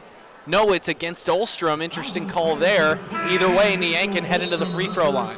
It's exactly what you need if you're Fordham. I mean, they're not giving you easy buckets, so if they're going to give you contact, take the contact and try to go up for the foul shot. So great job by Fordham. Great job by Ronell Niankin. Great free throw shooter so far in this season. 70% from the line. Niankin's first is good. 51-32, the Rams back within 20. Fordham just needs to try to shut down the production that Richmond has. It's just not easy because it can come from all over the floor. So it's not easy for any team to shut down a team that's as talented as this Richmond Spiders squad. But now we've also seen that Richmond has spread out the points just a little bit more, with Newell being in the scoring sheet as well as Simon. Ball nearly tipped away in the backcourt. The full court press for the Rams was almost working wonders. Niankin picks up a foul on the bump against Dugan. Third foul of the game against Ornella Niankin. But Tucker, I don't know if you agree with me, but where's the contact? As we're rewatching it, I think it was pretty obviously. I don't know. Contact. I think that's where they're trying to call it when they're showing it on the screen. The bump off. There was no push. It looked like a bump. Well, she didn't shove her, but she gave her enough of the body that Dugan actually lost her balance while holding the basketball. If you're going to call this game physically, call it the whole game. I can get behind that, but either way, it stayed with the Spiders. The first shot was no good. Newell got the rebound and tried to go back up with it, but Newell goes back onto the ground. She doesn't looks to be clutching that left leg. Something looks very long for Newell. She tried to get up and went right back on the floor after that. She's probably going to need some help off the floor. Well, Shanika Campbell, the freshman, in place of Newell. Looks like Newell is going to get checked out by the coaching staff as she's on the ground still. Both teams going to get an opportunity for a bit of a free time out here with the injury on the floor. Newell still getting checked out here. And we're going to step away for just a moment. 5:07 to go in the third quarter. It is 51-33, the Richmond Spiders leading the Fordham Rams. You're listening to Fordham Women's Basketball on WFUV Sports.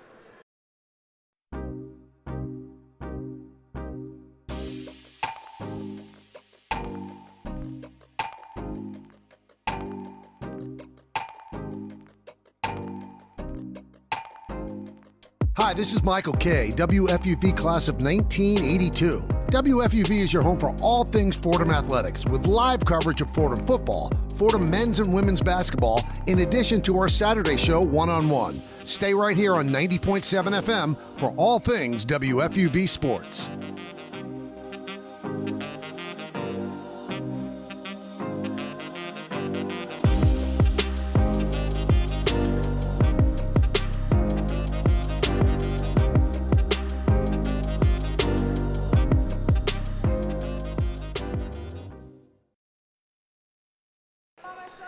As we welcome you back to the Robins Center, Alicia Newell has left the floor, although under her own power, and looked to be doing much better. Rachel Ulstrom is taking her free throws from the foul.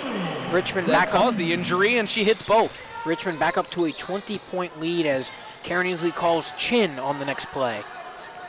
53-33. The Spiders with the lead. Fordham in unfortunately familiar territory. They just lost by 29 against St. Joe's, trying to work their way back into another game against a top-tier A10 opponent. 8 seconds on the shot clock as Veljevic drives to the right block, puts it up and one.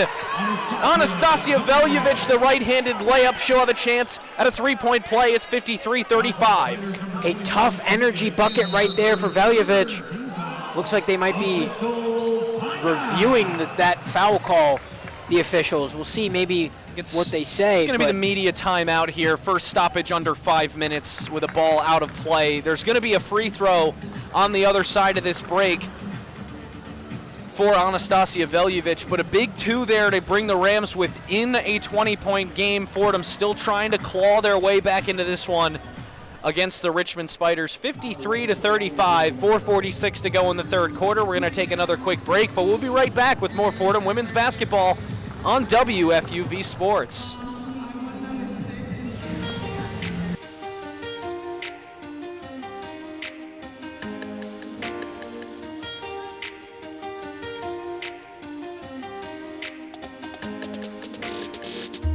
Hi, my name is Ryan Rucco, WFUV class of 2008.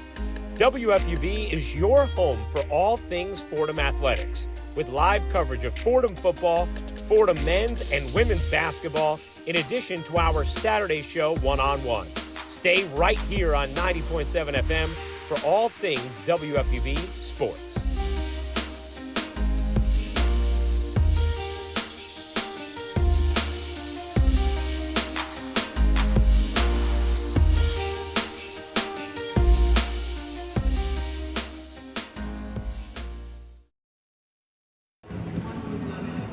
We welcome you back to the Robins Center,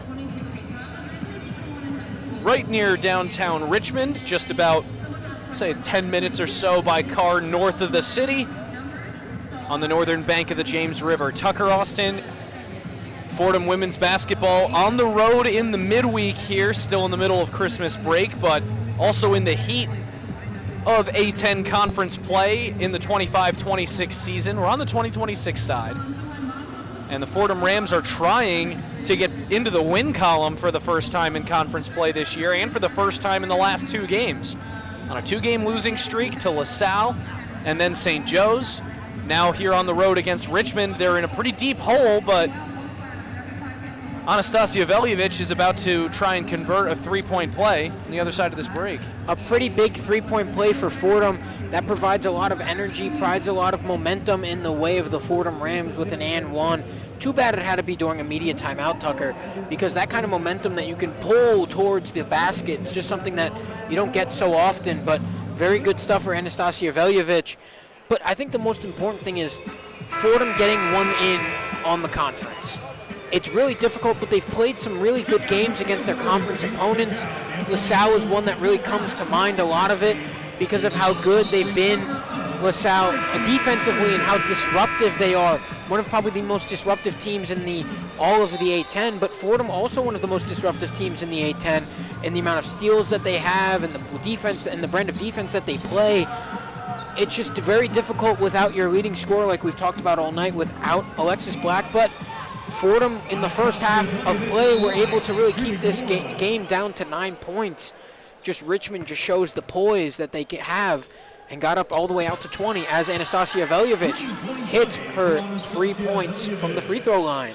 Three-point play, the 2 and 1. Veljevic, it's the Rams A little bit further back into this one, 53-36. There's a jump ball battle between Veljovic and Perchetti. Arrow in the favor of the Fordham Rams. So nice work by Veljovic that time. Good wrap up by Fordham right just then. And now Fordham gets an extra possession after a 3-point play. Maybe what I said about momentum might not work, might not last here if Fordham can score a bucket on this possession. Easily with it, 4:30 to play in the third quarter, 53-36, the lead for Richmond. Easley on the left side, guarded by Sweeney. Gets it to Wilson Saltos, who cuts into the lane. Goes under the basket for the left to right reverse. Wilson Saltos the 2, 53-38. Full court press. Perchetti is stuck near her own painted area. Fires it forward for Ulstrom, who gets it across the timeline. As the clock ticks under 4 minutes, Sweeney moving to the right block. She's going to give it to Dugan on the right wing. Dugan fires it inside for Ulstrom, who throws up the layup. It goes. Count it. And Ulstrom's going to go to the free throw line for a 3-point play of her own. It really feels like, Tucker, a lot of this time that Fordham just kind of has fallen apart a little bit. The type of discipline that they had in the first half with keeping their hands up and not allowing for these easy fouls, especially from Ulstrom, someone that knows how to get contact, such a great player. So they need to just keep their hands right up and not allow for these 3-point plays, because now the momentum has swung right back in the Richmond favor after Fordham went on that 4-0 run. Ulstrom converted the 3-point play, makes it 56-38. Fordham with the basketball on the other end. Veljovic tries a 3 from the left corner. That's no good. There was a foul on the attempted rebound. It's going to be against Tiara Simon, formerly of the St. Louis Billikens. Tiara Simon, a member of one St. Louis Billikens team that was so great, won the WNIT, and joins back a Richmond team who's back-to-back A10 wins. So really, Tiara Simon went from one team that was very successful to another. Funnily enough, Tiara Simon also scored her season high of 19 points last season, both in a game against Fordham and then a couple weeks later in a game against Richmond while at SLU. Left corner 3, Mason Hill, loud miss. Rebound by Veljovic, and then she was fouled under the basket by Maggie Dugan. Maggie Dugan might get teched up here. There's a lot of talk in the building. Maggie Dugan yelling at the referee there after booze that. From the Richmond faithful for the offensive foul against Maggie Dugan. As you said, Kurt, Dugan not happy with the call and maybe talking back a little bit to the referee. Timeout Richmond, as head coach Aaron Roussel is going to try and diffuse the situation a little bit. He's having a conversation with the referees right in front of the scorer's table here, trying to vouch for his star player, Maggie Dugan. 3:27 to go here in the third quarter. We'll keep it here, though, after the Richmond timeout. It's kind of funny, Tucker, because you got to see Maggie Dugan getting a little heated and her teammates having to hold her back a little bit before maybe getting back into the ref's face about that foul call. But, you know, only the first foul of the game against Dugan, but clearly was not happy with the circumstance of the call. It looked like Dugan had almost got her hands on the rebound, but Veljovic was in the area. They both wound up on the floor battling over the basketball, but they called the foul against Dugan, who may have pulled Veljovic down. It looked like the call was somewhat maybe a shove or an elbow, but either way, Veljovic is inbounding it under the basket for the Fordham Rams. Finds Wilson Saltos. Now it's Karen Easley on the right wing, the freshman guard for the Rams, who's had to take up a lot of the ball-carrying duties with Alexis Black injured. Into the paint goes Wilson. Saltos flips up a right-handed lay. That's good from the middle of the paint. It's 56-40. Great possession by Emma Wilson-Saltos with the little floater into the basket, playing the way that she's meant to as Fordham fouls. Foul by Tia Morgan as she was guarding Allie Sweeney. And now Richmond's First in the game bonus. Against Morgan, and yeah, Richmond is into the bonus. Both teams actually up to the bonus now. Richmond at 5 fouls, Fordham also at 5. with 3:02 to go in this third quarter. Not a possession that you really want to give up, Tucker, just because you gave Olstrom, a very good free throw shooter, chances at the line to just stop your run. There's a foul on the floor. They sent Olstrom to the line because they can choose anybody. Sweeney was the one who picked up the foul.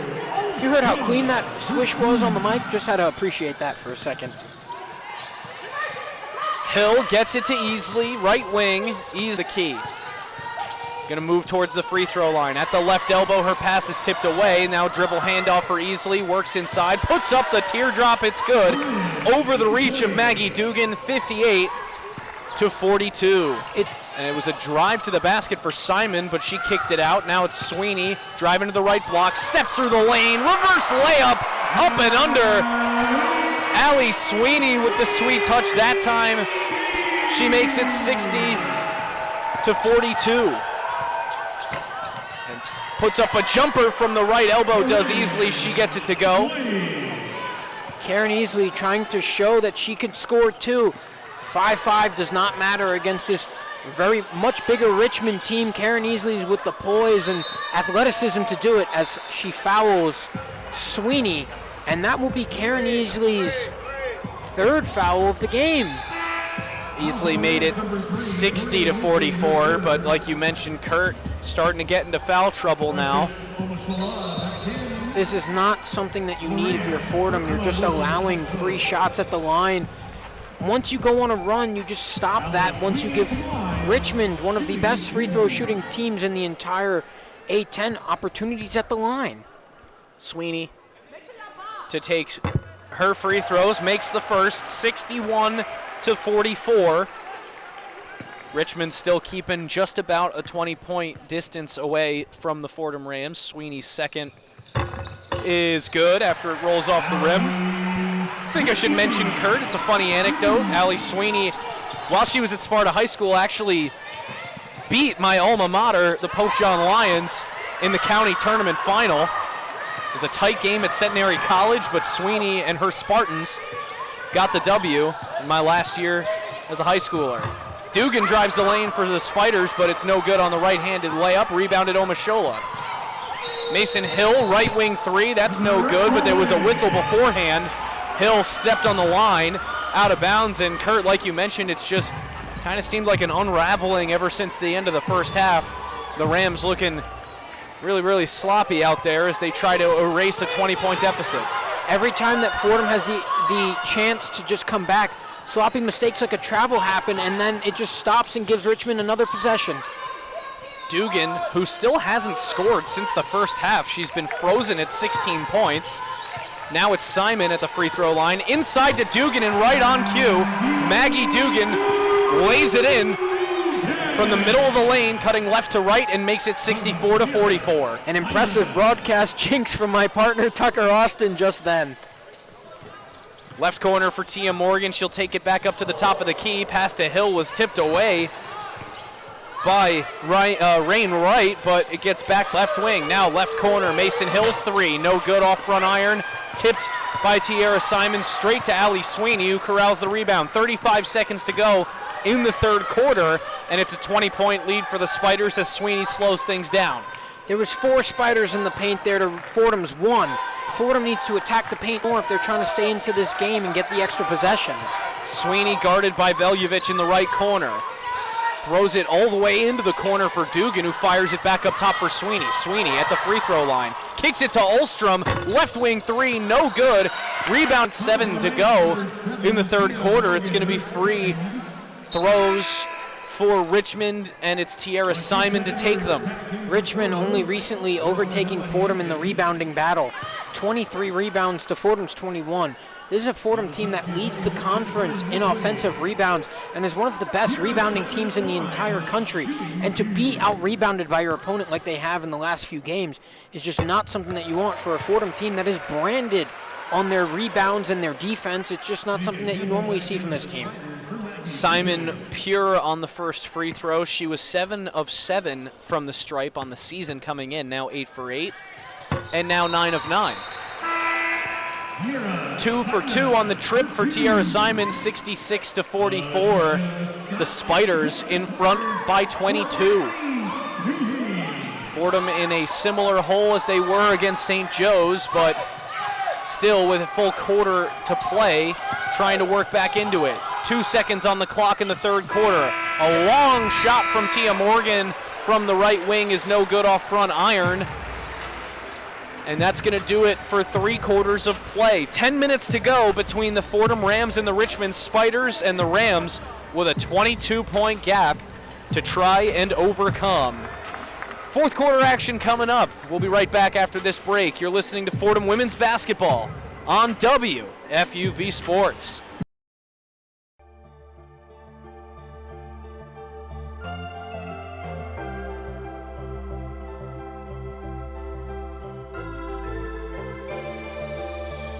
Hi, this is Mike Breen, WFUV class of 1983. WFUV is the flagship station of Fordham Athletics with live coverage of Fordham football, Fordham men's and women's basketball, in addition to Saturday one-on-one. Stay right here on 90.7 FM for all things WFUV Sports.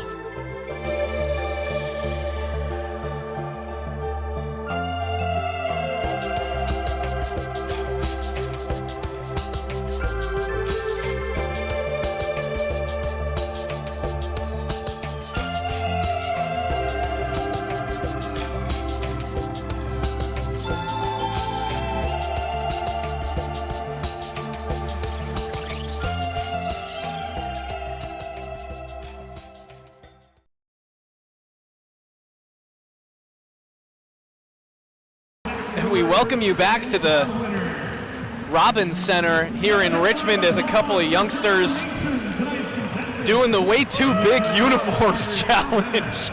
They're trying to walk their way across the floor right now in shoes that are probably the size of their heads. I think those shoes are the size of my head, Tucker. Those might be size 16. Kurt, That's one of the funniest things I've seen in a while. Trying to hold up those shorts. They look like full pants.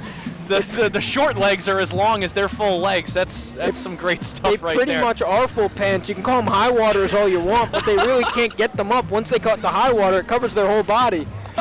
Those shorts are some big shorts, but man, if we can have a little check-in around the A10. Fordham leading George Mason 18-11 in their A10 game of today at the Rose Hill Gym. That's on the men's side. That's live on 90.7 as well as WFUV. So once you're done listening to us, if you want to listen to Joe Henry and Chris Carino over there, some fun stuff from them. And now on the women's side, St. Joseph's still leading Davidson. Actually, Davidson making the big swing with a 39-24 over St. Joseph's. St. Bonaventure Bonnies with a 34-32 against Duquesne. And LaSalle versus George Mason right now. On the women's side, just LaSalle with down 4 points against George Mason with 25-21. Right now, Richmond is showing the lone DJ in the student section because no students are back from winter break yet. Quite a small school Richmond is. Only about 9,000 students enrolled. We talked about that a little bit earlier. Even less, Kurt. Even less. Of undergrad enrollment, it's 3,722 here at the University of Richmond. Certainly on the smaller side, but not in terms of the arena. This arena holds 7,200. That's twice the size of the school. Beautiful gym in here. Really, really very nice gym at the Robins Center.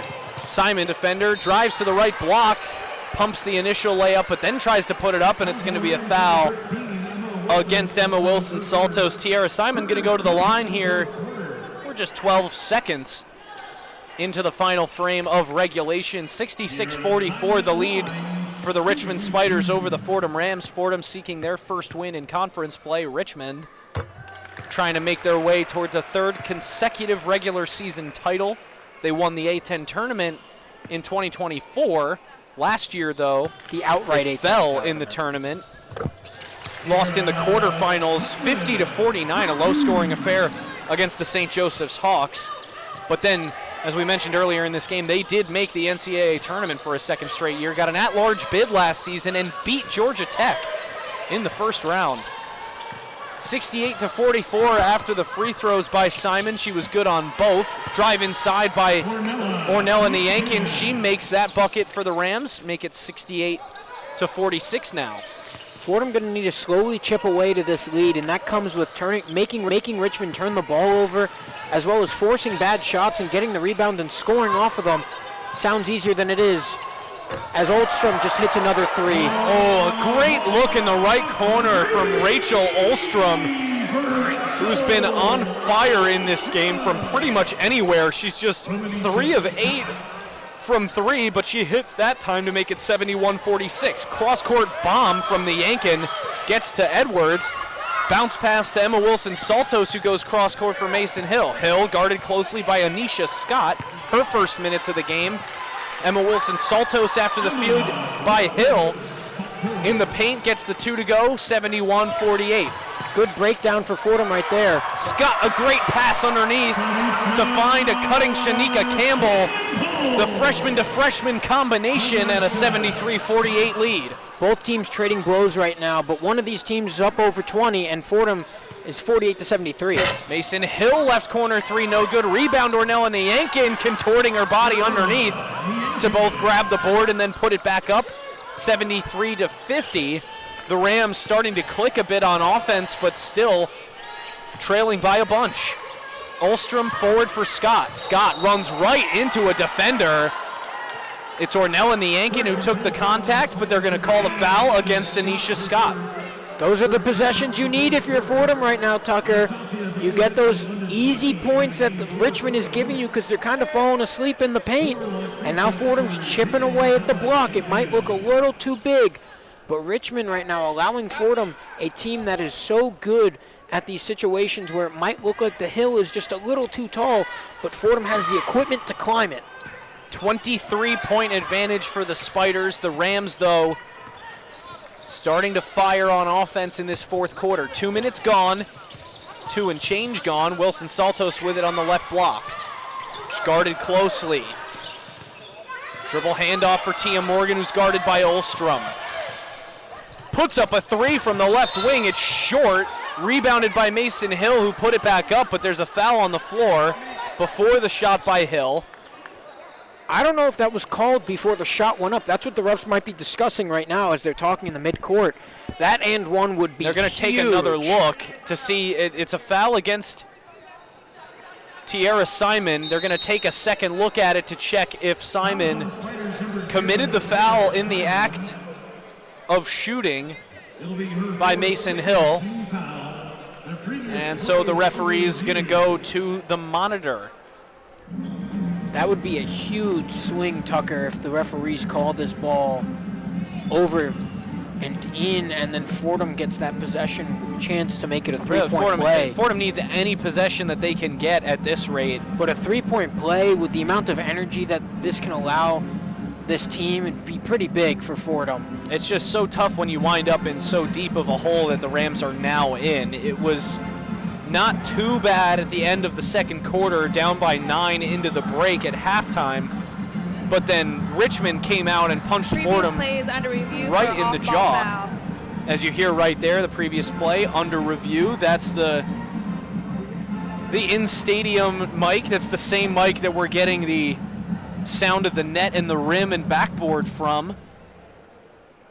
So I'm sure we'll also hear the referee's call if they do speak it into a mic. But either way, Kurt, you look at the third quarter in the box score here. The Rams had their best quarter of the evening with a 17-point score, but Richmond went off for 30. So there's really not much you can do if you're the Rams in that scenario other than have a better first or second quarter. I mean, Richmond really just came out of the gates after halftime. I don't know what Coach Roussel told them at the break, but clearly it was a motivating factor for this Spiders team as they've pretty much been up by 20 ever since. Tucker, it's really tough because Fordham has the ability to, as we see in the first quarter, play a great 10 minutes of basketball, leading 16-14, but immediately Richmond shows their teeth and shows how they can chomp right back at that and play a great 40 minutes. And they're just to our right here, still awaiting the call. Whoops. There is a foul on the Spiders, number 0, Tiara Simon. Okay, so foul against Tiara Simon, but no basket. It's going to be on the floor. Possession, Fordham underneath the basket. Fordham getting an inbound underneath. They ruled that the shot from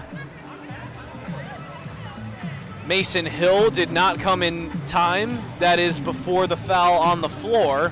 Now it's another opportunity. We've heard coach opportunities. Yeah, that was now her big selling point during the shoot-around this morning. She harped on it, said it multiple times to this Rams team, Kurt, was just, you have an opportunity to win as an underdog today, and that they do. And now still with 7.5 minutes to go, crazier things have happened, but Fordham needs to close a 23-point gap in the next 7.5 minutes if they want to have that same opportunity to win as an underdog. London Lilly getting her first minutes of the game, takes a right elbow jumper that's short off the bottom of the rim. Wilson Saltos rebounded. Dewey was in the area as well. I believe they're going to call it against Dewey. It's on Sam Dewey right now. They said it was a foul on 13, but both number Sam Dewey right now. They said it was a foul on 13, but both number 13 Dewey and number 13 Wilson Saltos were in the area. Sam Dewey with 4 fouls on the day already. London Lilly going to pull a 3 from the right wing. That's no good. Rebounded by Dewey. Fordham can't cash in after the review. Sweeney with the basketball finds Perchetti. Perchetti swings it to Sweeney and then to Rain Wright. The freshman Wright swings it again. Dewey, right corner 3, no good. Rebounded by Veljovic. She gets it to Tia Morgan. Morgan dumps it off for Mason Hill in the right corner, brings it back up top for Veljovic. The Rams set up the offense. Clock under 7 now, still 73-50.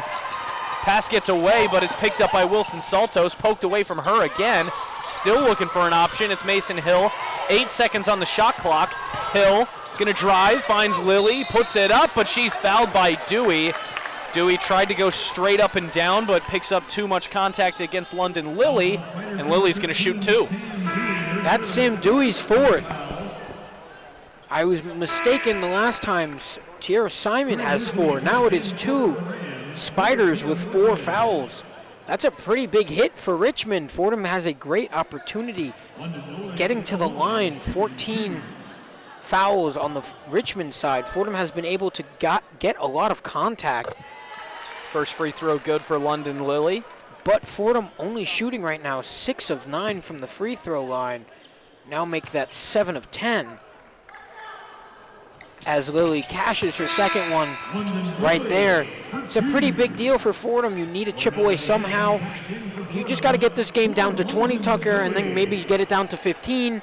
It's just the little victories that you can get to right now, and you got to play your game. Full court press by the Rams, broken by the Spiders with Dewey down the floor, guarded by Wilson Saltos. It's nearly poked away, but now it's a right corner 3 for Perchetti, no good.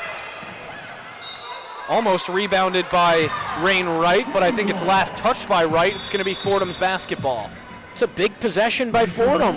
2 foul shots, and now you get the extra possession after not allowing Richmond to set their offense and making them make mistakes. Something that we've seen Fordham attempt to do all night, but that play was just such a highlight of what they've been trying to do, but they finally are able to do it on the other. He sits back down. Rachel Olstrom back in the game after a breather. Nyankin also checked in for the Rams.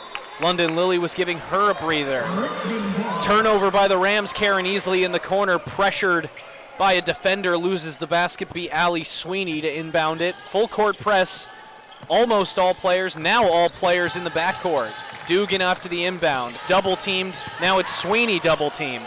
Sweeney fires it to Dewey, who gets it up to Dugan quickly. Down Veljovic. Her layup's no good. Rebounded by Veljovic. Poked away by Dugan, but it's picked up by Hill. Transition for the Rams. 3 seconds on this shot clock, 73-52. The Spiders the lead, the Rams trying to get back in it. Nyankin 3, too strong, no good. Fight for the rebound, last touched by Rain Wright as it rolls out of bounds. It'll stay with the Fordham Rams. Another big get back for Fordham, but down the floor, it really looked like there could have been a foul called there after there was a lot of contact by Richmond pushing the Fordham offense down to the ground, but involved over there. You gotta wonder about back to earlier in the third quarter when Dugan was displeased with a foul called against her and had to have her coach on the floor.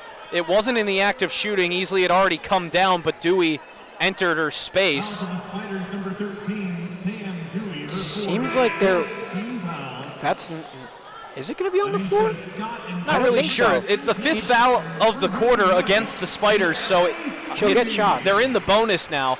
I believe shot from three-point land, so that's a foul on the floor. Yet again, Tucker, Fordham just chipping away, going on Richmond has gone on a scoring drought in the last 3 minutes and 5 seconds. So Fordham has yet the opportunity to try and go on a run here, down 20 points. You got to make these little wins. Now down to 19 as Karen Easley hits her last free throw. Yeah, Easley importantly knocks down both free throws and makes it 5-26. I believe it was actually a shooting foul, because if it was a foul on the floor, it would have been a 1-and-1, just barely into the bonus. Her foot must have been on the three-point line when she took the shot. Olstrom, layup no good, rebounded by Easley. Opportunity for the Rams to cut further into the deficit. Cross-court pass to Lucretia Edwards from Tia Morgan. Edwards, left wing, falls down, gets it to Ornella Niankin on the kick out. Now back up to Emma Wilson-Saltos. Fordham using a lot of this shot clock. Wilson-Saltos spinning jumper from the right elbow is no good. Rebounded by Richmond. Lucretia Edwards, if she did not fall on that play, would have had a wide open shot because her defender was falling with her. And a cut inside from Anisha Scott, the 5'5" freshman from Minneapolis, Minnesota. Gets the layup to go and finally gets Richmond back in the scoring column in this game. They had gone quiet for some time, allowing a 6-0 Fordham run, but now it's 75-54. Easley, right corner. Lucretia Edwards, right wing. Now Niankin at the top of the key, and she finds Morgan. Fakes the left wing three, moves to the free throw line, puts up the free throw line jumper, but I believe it was blocked by Olstrom. The ball never reached the rim, and now the Spiders with it. Scott gonna drive on Karen Easley, misses the layup. Rebounded though under the basket by Peyton Richard. Now in the game for the first time, the 6-footer at guard got involved on the rebound, and it'll be Fordham's ball underneath in their own end. Yet again, we've seen this a lot, Tucker, where the team that Fordham is playing gives you the great opportunities on both actually the men's and the women's side of basketball.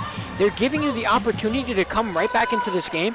Richmond with almost 4 minutes long of not scoring, but Fordham going on the exact same amount of length without a field goal with 4 minutes and 16 seconds. Yeah, problem is now the Rams are 1 of their last 9, 0 of their last 7. Easley, Tia Morgan, top of the key.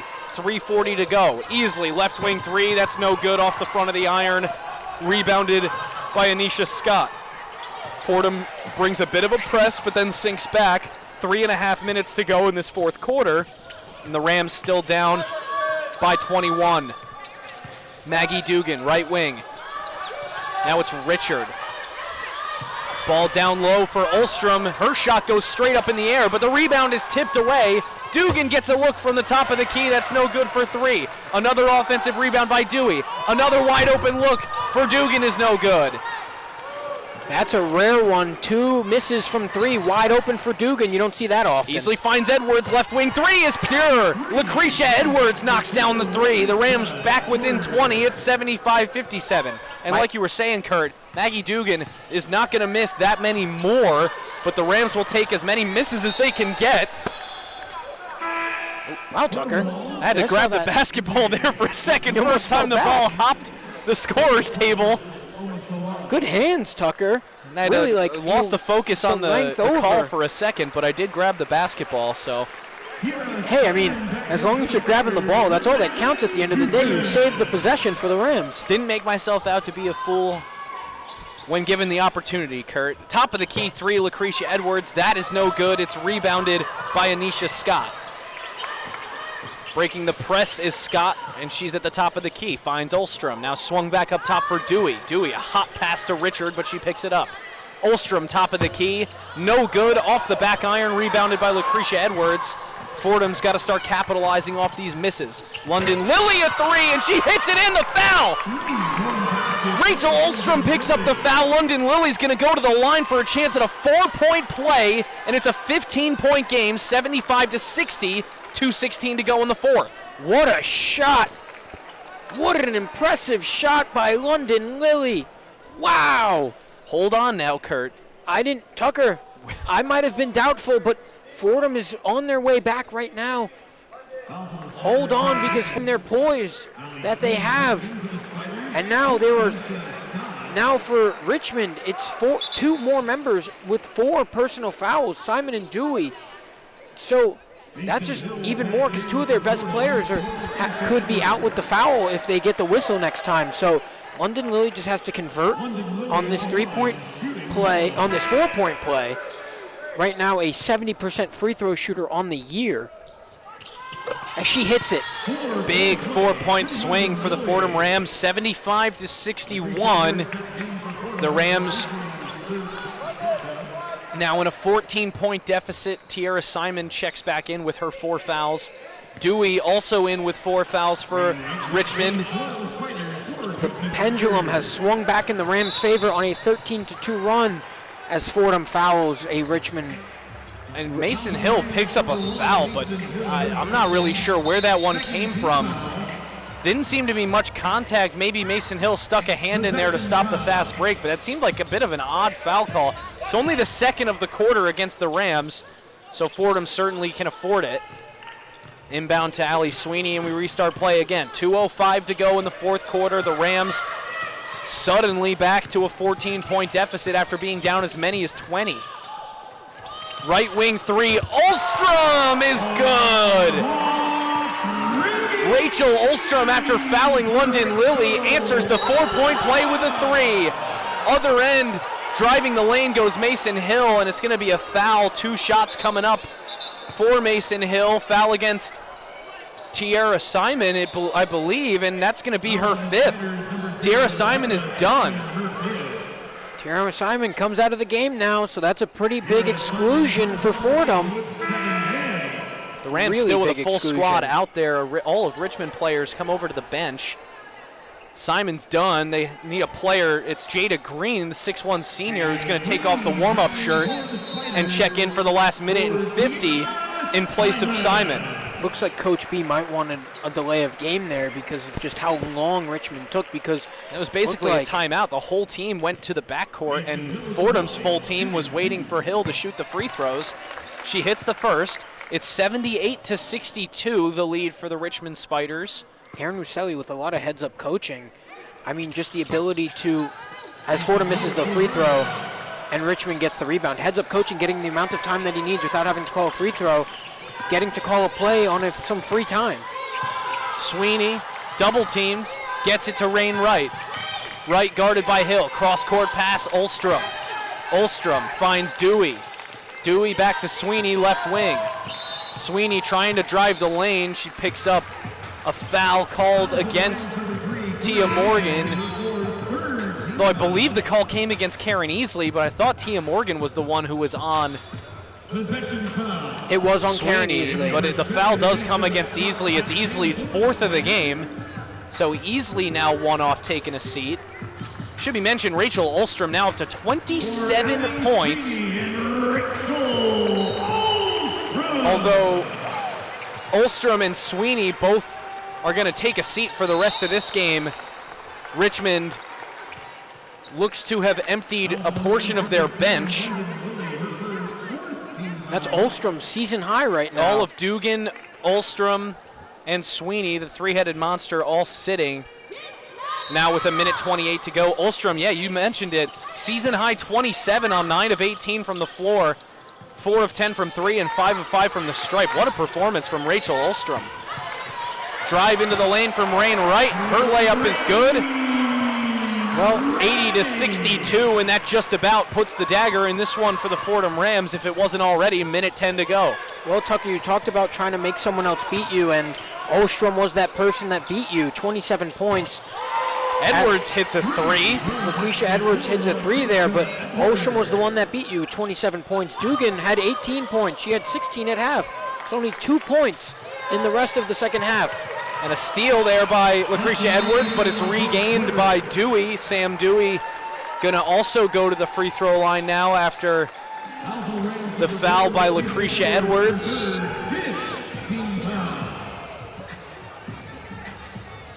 It's 80-65, so a 15-point game once again. Can understand a little bit the muscle memory to commit the intentional foul after losing the basketball, but with 49 seconds to go, there's just barely over one shot clock remaining in this game, and Fordham down by several possessions. Well, Tucker, I think yet again we watched a very good first half of basketball from Fordham, but the second half just unable to really go much of anywhere for Tell you Fordham. what, electric first quarter. It was one of the most fun first quarters of basketball I think we've called all year, Tucker. Dewey hit the first. And the thing is, if you can do that in the first quarter against this Richmond team without Alexis Black, what can you do in the A-10 with a full squad and Alexis Black? It's just like there's so much what if with this squad right now, and they've been so good in the regular season, before conference play, and now in conference play. Just I feel like their record doesn't really represent them. 12 points tonight for Dewey, who takes a seat for the rest of the night. Annika Manthe checks in for her, and Anisha Scott now picks up a foul.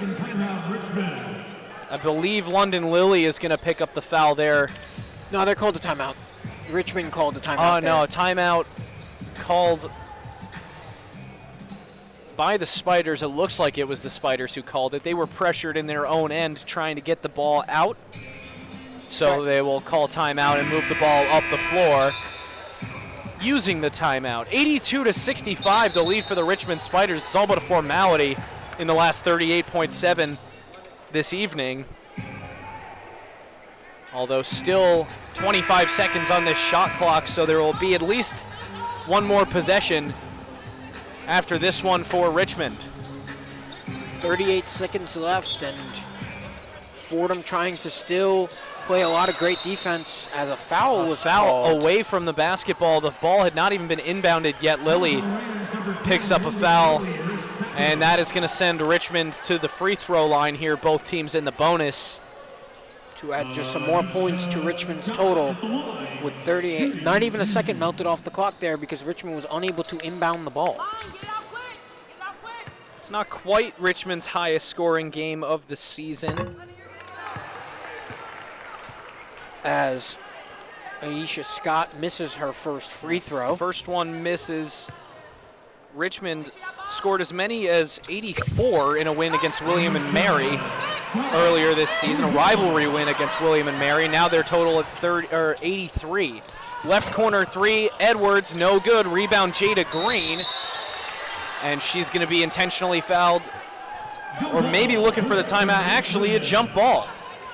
It's a jump ball Still there. Possession towards Richmond, so Fordham's going to bring a full court press. Richmond has to go the length of the floor here. 1 second between shot and game clock, 30.3 on the game clock. So the head coach, Aaron Roussel, for Richmond called timeout before the ball came in.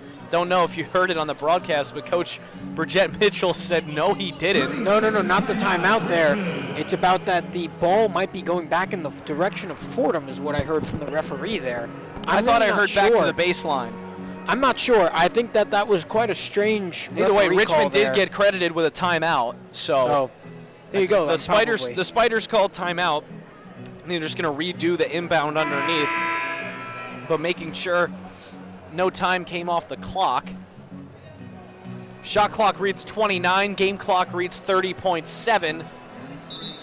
In this an 18-point contest right now. That's the gap between the Richmond Spiders and the Fordham Rams. Fordham won this matchup by 2 in the Rose Hill Gym last year. It was a tight game throughout. Fordham had a 2-point lead at the end of the first quarter tonight, but ever since then, it has been all Richmond Spiders. It has been all Richmond Spiders in this game, Tucker, and it shows you just how good this Spiders team is and why they've gone to the NCAAs twice why they've won the A10 tournament. They've won one year, and then they were the outright champion last year, just based off of their record. It's quite tough, and now it seems like Coach B was trying to drop a play, but the referees will not let them go back to the baseline there. 30 seconds left on the clock as Richmond tries to just seal the deal. Inbound to Scott. Scott has the basketball on the right wing, still guarded by Mason Hill, now in the right corner. Long cross-court pass, and it's way too hot. Jada Green trying to find Skyla Travis. It was a missile right there, I believe that pass. Coach Bridgette Mitchell just called timeout. I think she wanted a reset timeout, but I think she had to take a full one anyway. Yeah, she called timeout with 21 seconds to go. Shot clock is now turned off. 83-65, Fordham well behind. But Coach B wants to talk some things over. It could be a spiteful timeout call, Kurt, I think, because Richmond's burned 2 timeouts under 2 minutes in this game with an almost 20-point lead. Definitely. Now Fordham finally got the ball back, and Coach B said, you know what, we'll stay here just a little bit longer. Also, someone we haven't seen, Tucker, since the second quarter is Ugne Serto-Teta, who had 4 points on the day. Only played 11 minutes. She had a knee injury earlier in the game, but I think she's back on the bench. She is smiling on the back of the bench. Back on the bench, but again, like you mentioned, has not checked back in. Edwards' 3 is a miss. Veljovic, a save out of bounds. Perschetti picks it up. 12 seconds to go. She's guarded by Lucretia Edwards, and Edwards commits the foul. That's going to send Perschetti to the line.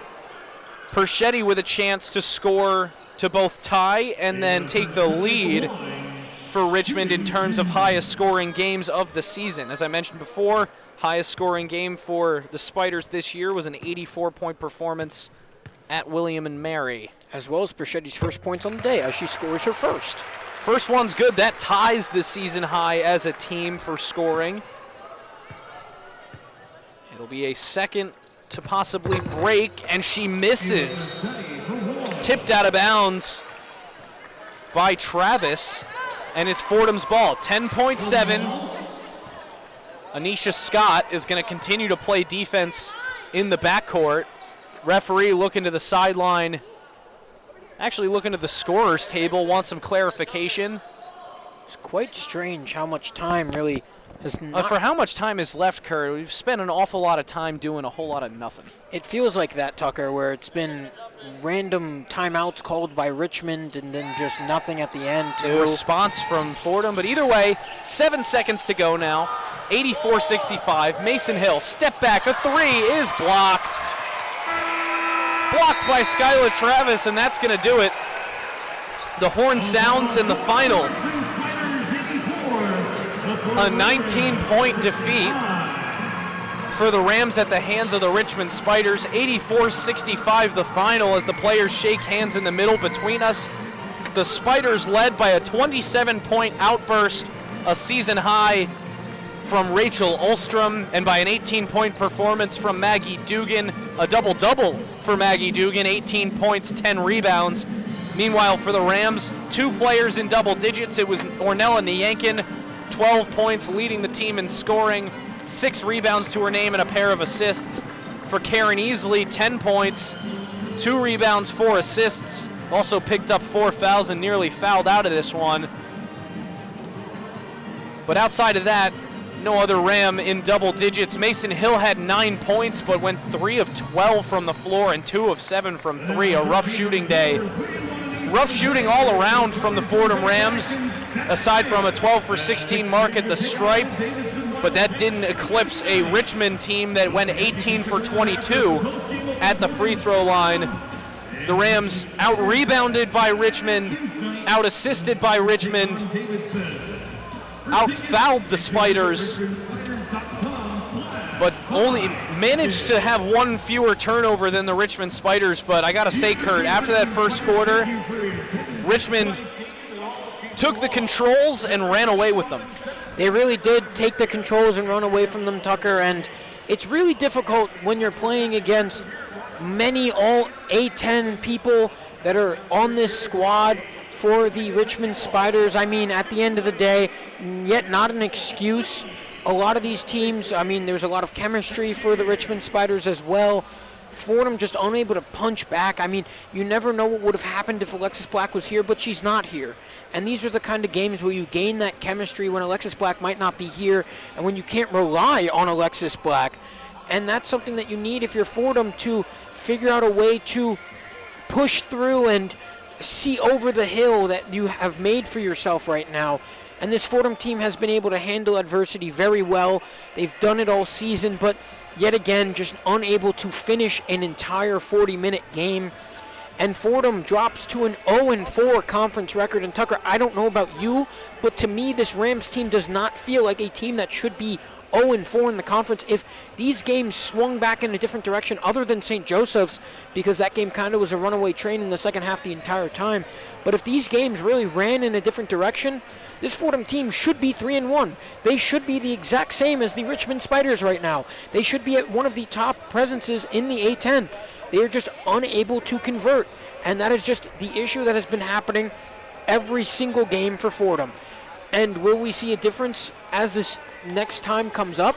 I mean, it's going to be very difficult. This Fordham Rams team has a very hard schedule coming up as they face a bunch of the other A10 squads like Dayton, Davidson, St. Bonaventure, St. Louis, and George Washington. And I'll say this, though, Kurt, for Fordham, this last stretch of 2 games has been probably one of the hardest stretches, if not the hardest stretch of 2 games that they'll play all season.